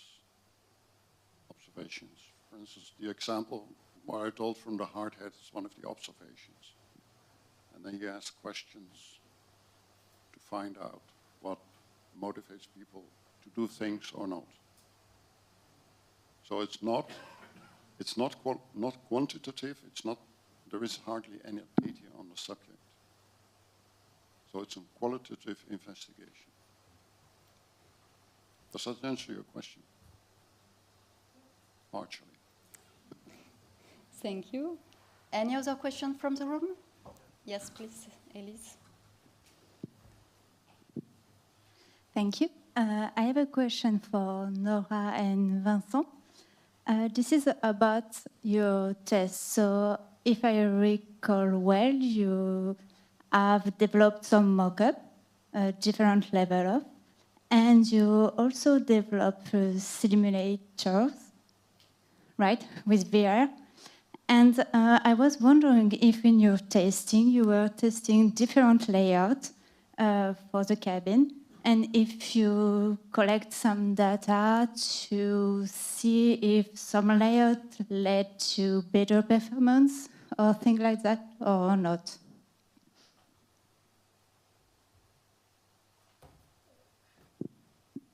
Okay, thank you for your question. Actually, for the cab design, the basis of the train was what was sold at the contract phase. Okay, when Irish Rail emitted the bid, Alstom answered with a specific train, and so that was the basis of the design. So it's always the case. So the main architectural things were fixed. So within the project, we couldn't have the freedom to adjust big architectural things. What we could play on to improve ergonomics is more fine-tuning and things that were not already totally fixed, such as the screens configurations, what information goes where, push buttons layout. And so we had different possibilities discussed internally, submitted to the driver group, tested on mock-up, and finally to reach a consensus, but I would say it's a consensus that was very much influenced by the driver choice and exposure to the mock-up. As you have the mic, I will use one question that we received. How are human and organizational factors and ergonomics integrated into railway manufacturers' organization and engineering culture? Thank you. Okay, I cannot talk about every engineering company because Alstom is the only one I represent. But I will talk for Alstom. So human factors and ergonomics is part of an expertise.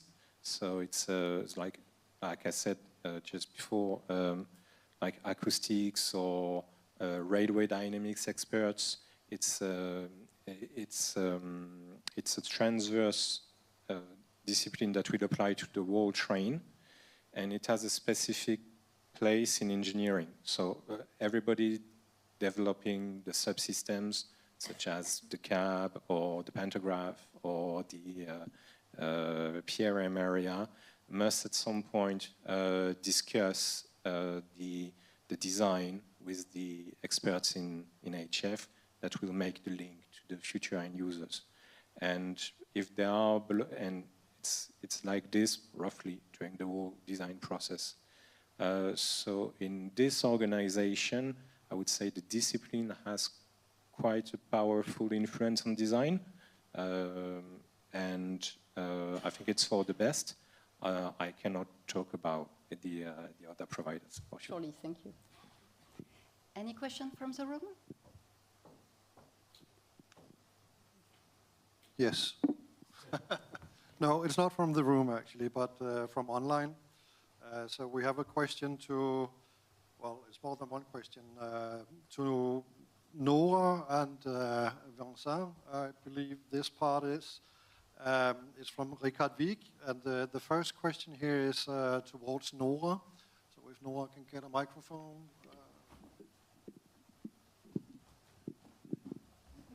The question is whether in your tests, have they also included related roles, for instance, like dispatchers, or those just around the system, or purely train drivers? So far, we haven't considered dispatchers. Thank you to the questioner. We should put that in our validation plans. It was mostly train drivers and also some passengers. So we looked at the saloon areas as well, but it was the direct users of the trains that we concentrated on. Okay, thank you. Also on that line, can you elaborate a bit about the procedure that you have used in collaboration, perhaps? I'm not sure which of you should answer this, but the procedure that you have used whenever there have been concerns that led to any changes. You did more of that, I think. Okay, take it. If there were change requests on the design, I think that's the question. What was the procedure to agree to a change or no change?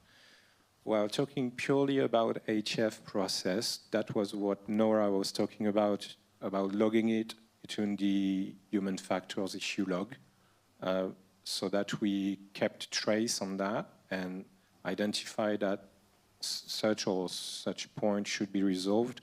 For instance, I can take, I don't know, one pictogram was not satisfying.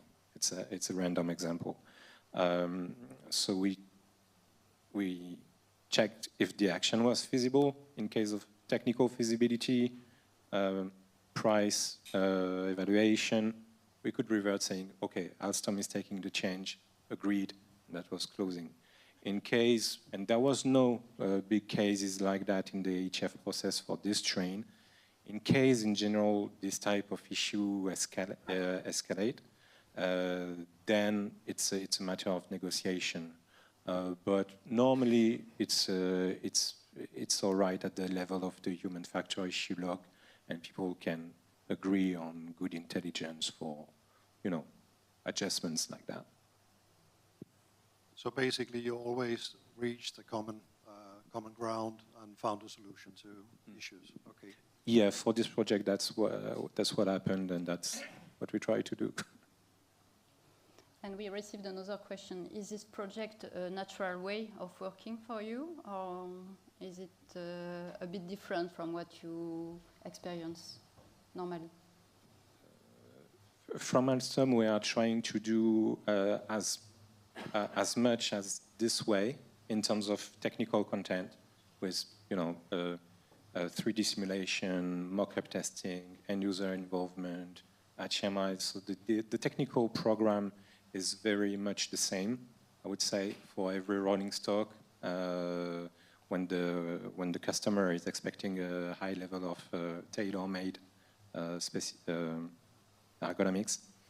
And what was specific was, once again, this time we had a close collaboration with the customer, which is sometimes more distance, and we're only dealing with project managers. Okay, thank you. Any question from the room? We have another one online. That's for you, Paul.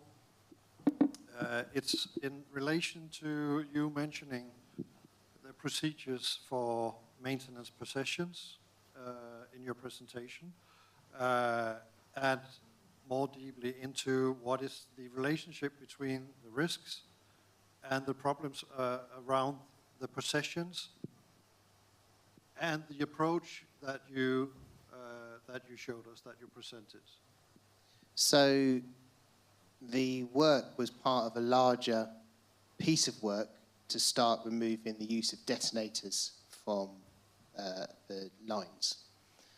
So currently people will use detonators as secondary protection, so the detonators would go off and it would warn people that the train is coming and the train would stop or things like that. And RSSB had done quite a bit of risk work around the use of detonators and the risk being quite high in terms of having detonators and using detonators. So this was a much larger change in removing detonators and instead using different technology and secondary protection. So, for example, for this one, it was around disconnecting signals, set signals so that there were always red aspects. The people bit was the fact that it required people to follow the change in the rules, and it required people to do it consistently over the different routes. So for the infrastructure manager, they have different kind of routes that tend to do things slightly differently. And so their concern was that actually, if they provided all the procedures, they might get quite a bit of variation in their application. And they may even get people going back to the way it was done before rather than doing new things. And so the people aspect was really to try and get people to better understand or be involved more in the change. So the change wasn't done to them. It was undertaken with them to help improve safety, and so they understood the kind of risks. Some of our work was also just helping the organisation better understand what the change actually meant and how you then created a more people-focused set of procedures and policies to avoid it simply being a brief, hand it over, and there you go, and hope that actually everyone will continue to follow the procedures. Whereas if you take this process, you've got a better chance that actually the procedures and the change will be implemented as expected. Thank you very much. So basically, to try to understand workplace reality and take it from there in a safety conversation with the people involved to figure out how to do the change. Yeah, thank you. And it was a question, by the way, by Melchior Seilstra. I hope it's correct. Last question here, unless we have any new questions in the room. Yeah, we do.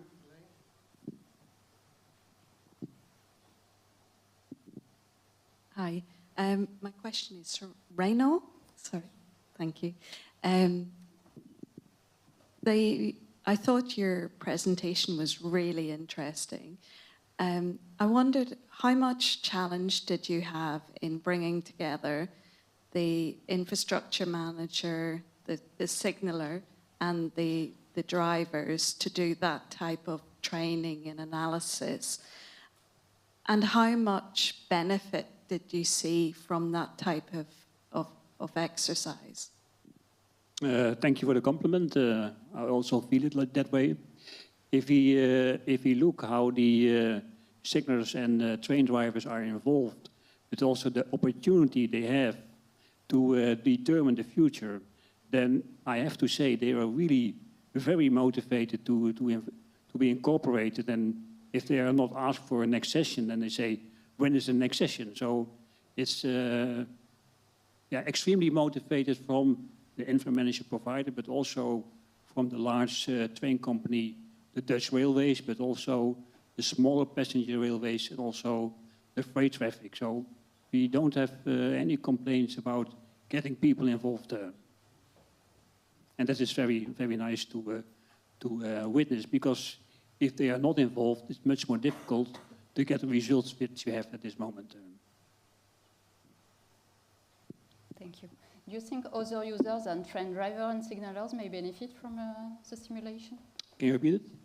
Other users than train drivers and signalers, have you ever thought of integrating other users? We are also able to involve other users, because these are the most important ones. But of course, we have the back office from the infra manager, because things can happen, and sometimes the signaler has to have some help what's happening outside, so we can involve them also. But on the same hand, also from the support organization, from larger driver organizations, they have a help desk for people, the drivers which encounter certain kind of problems. And for example, the Dutch railways had such a large organization, but you have also small cargo companies who do not have such an organization. So we are testing and learning what happens if there is not such an organization, and if there is such an organization, because we have to deal with the user process in a different way. So important question you asked, and we have to deal that because they are different, and the drivers have a different kind of knowledge also. Yeah, sure.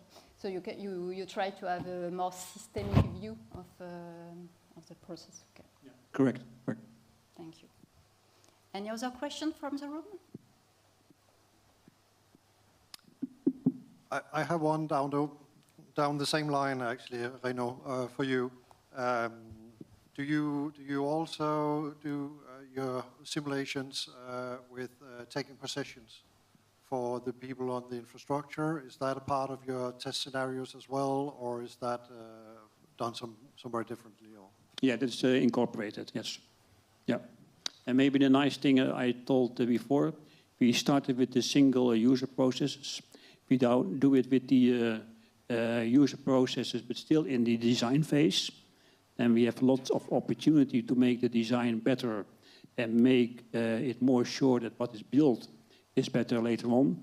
But also we are preparing the next simulation environment where we incorporate the real infrastructure or train objects that we, for example, an onboard unit or a police, so that we can, if you go to the right side of the V, that we can really incorporate those components. And we call that the third level of the simulation environment. So we are already busy with the next step after the one I described today. Okay, interesting. Thanks. Any last questions from the room? Yes, we have here. Thank you. Allan Gadgaard from Accident Investigation Board in Denmark. This is mainly a question to Mette from Lokaltog, but also Italo, I think. In your efforts to implement or to bring out this theme about HOF in your organizations, what is your ambition towards having all employees understand the full extent of human and maybe especially organizational factors. And I'm asking this in a prospect of doing investigations. So in the end, would you be able to ask any driver, well, what kind of organizational factors did influence you in this case?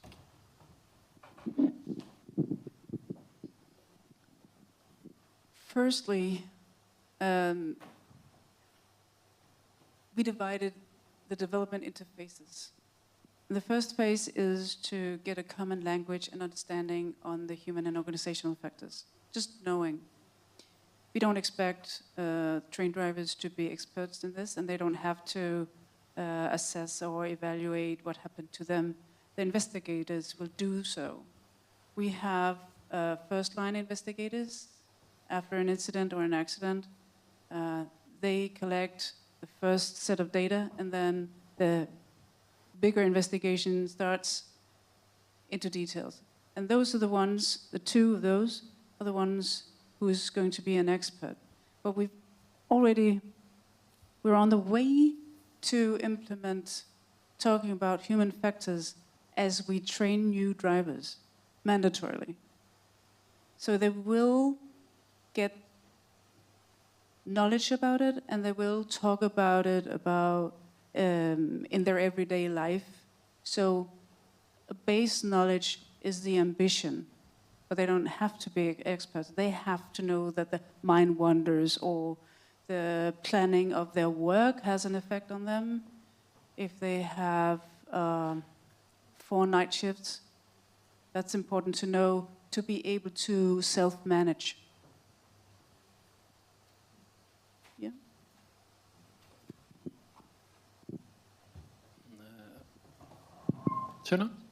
And yes, for Italo, we are trying, you see the decision tree. When there is an error, we are trying to sharing the path that lead to the decision together with the person involved in the error. So the trainer makes first analysis and makes his path during the decision tree. But after, he try to make the same path with the person involved. I think more or less we have the same answer. Thank you very much. A very last question from the room? No. So thank you again. So I will wrap up a bit what you presented. So Estefania presented the train driver psychological fitness application. Paul about how to better integrate human and organizational factors in change management. We had an interesting collaboration to implement in design. And we had lots of ongoing human and organizational factors integration. So this was for today. And for tomorrow, we will learn a bit about organizational learning and how to better manage external stakeholders in terms of human and organizational factors. So I will leave the floor now to Cyrielle, who will close the day. But I think before, a big round of applause. Yes, first.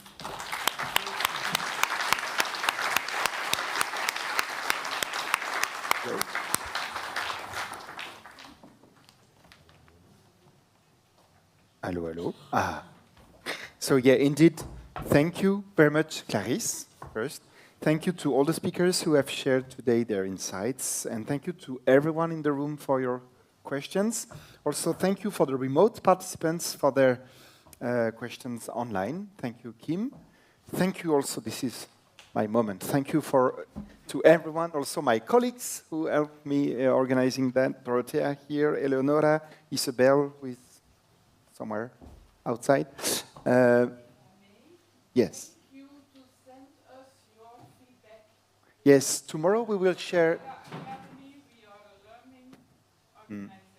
Tomorrow we will share a way for you to give us your feedback on this conference.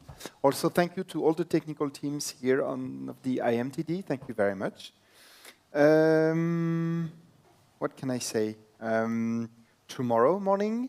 We look forward to seeing you at 8:30, as of 8:30. If you want to sleep a little bit longer, you can, because the conference will resume at 9:30.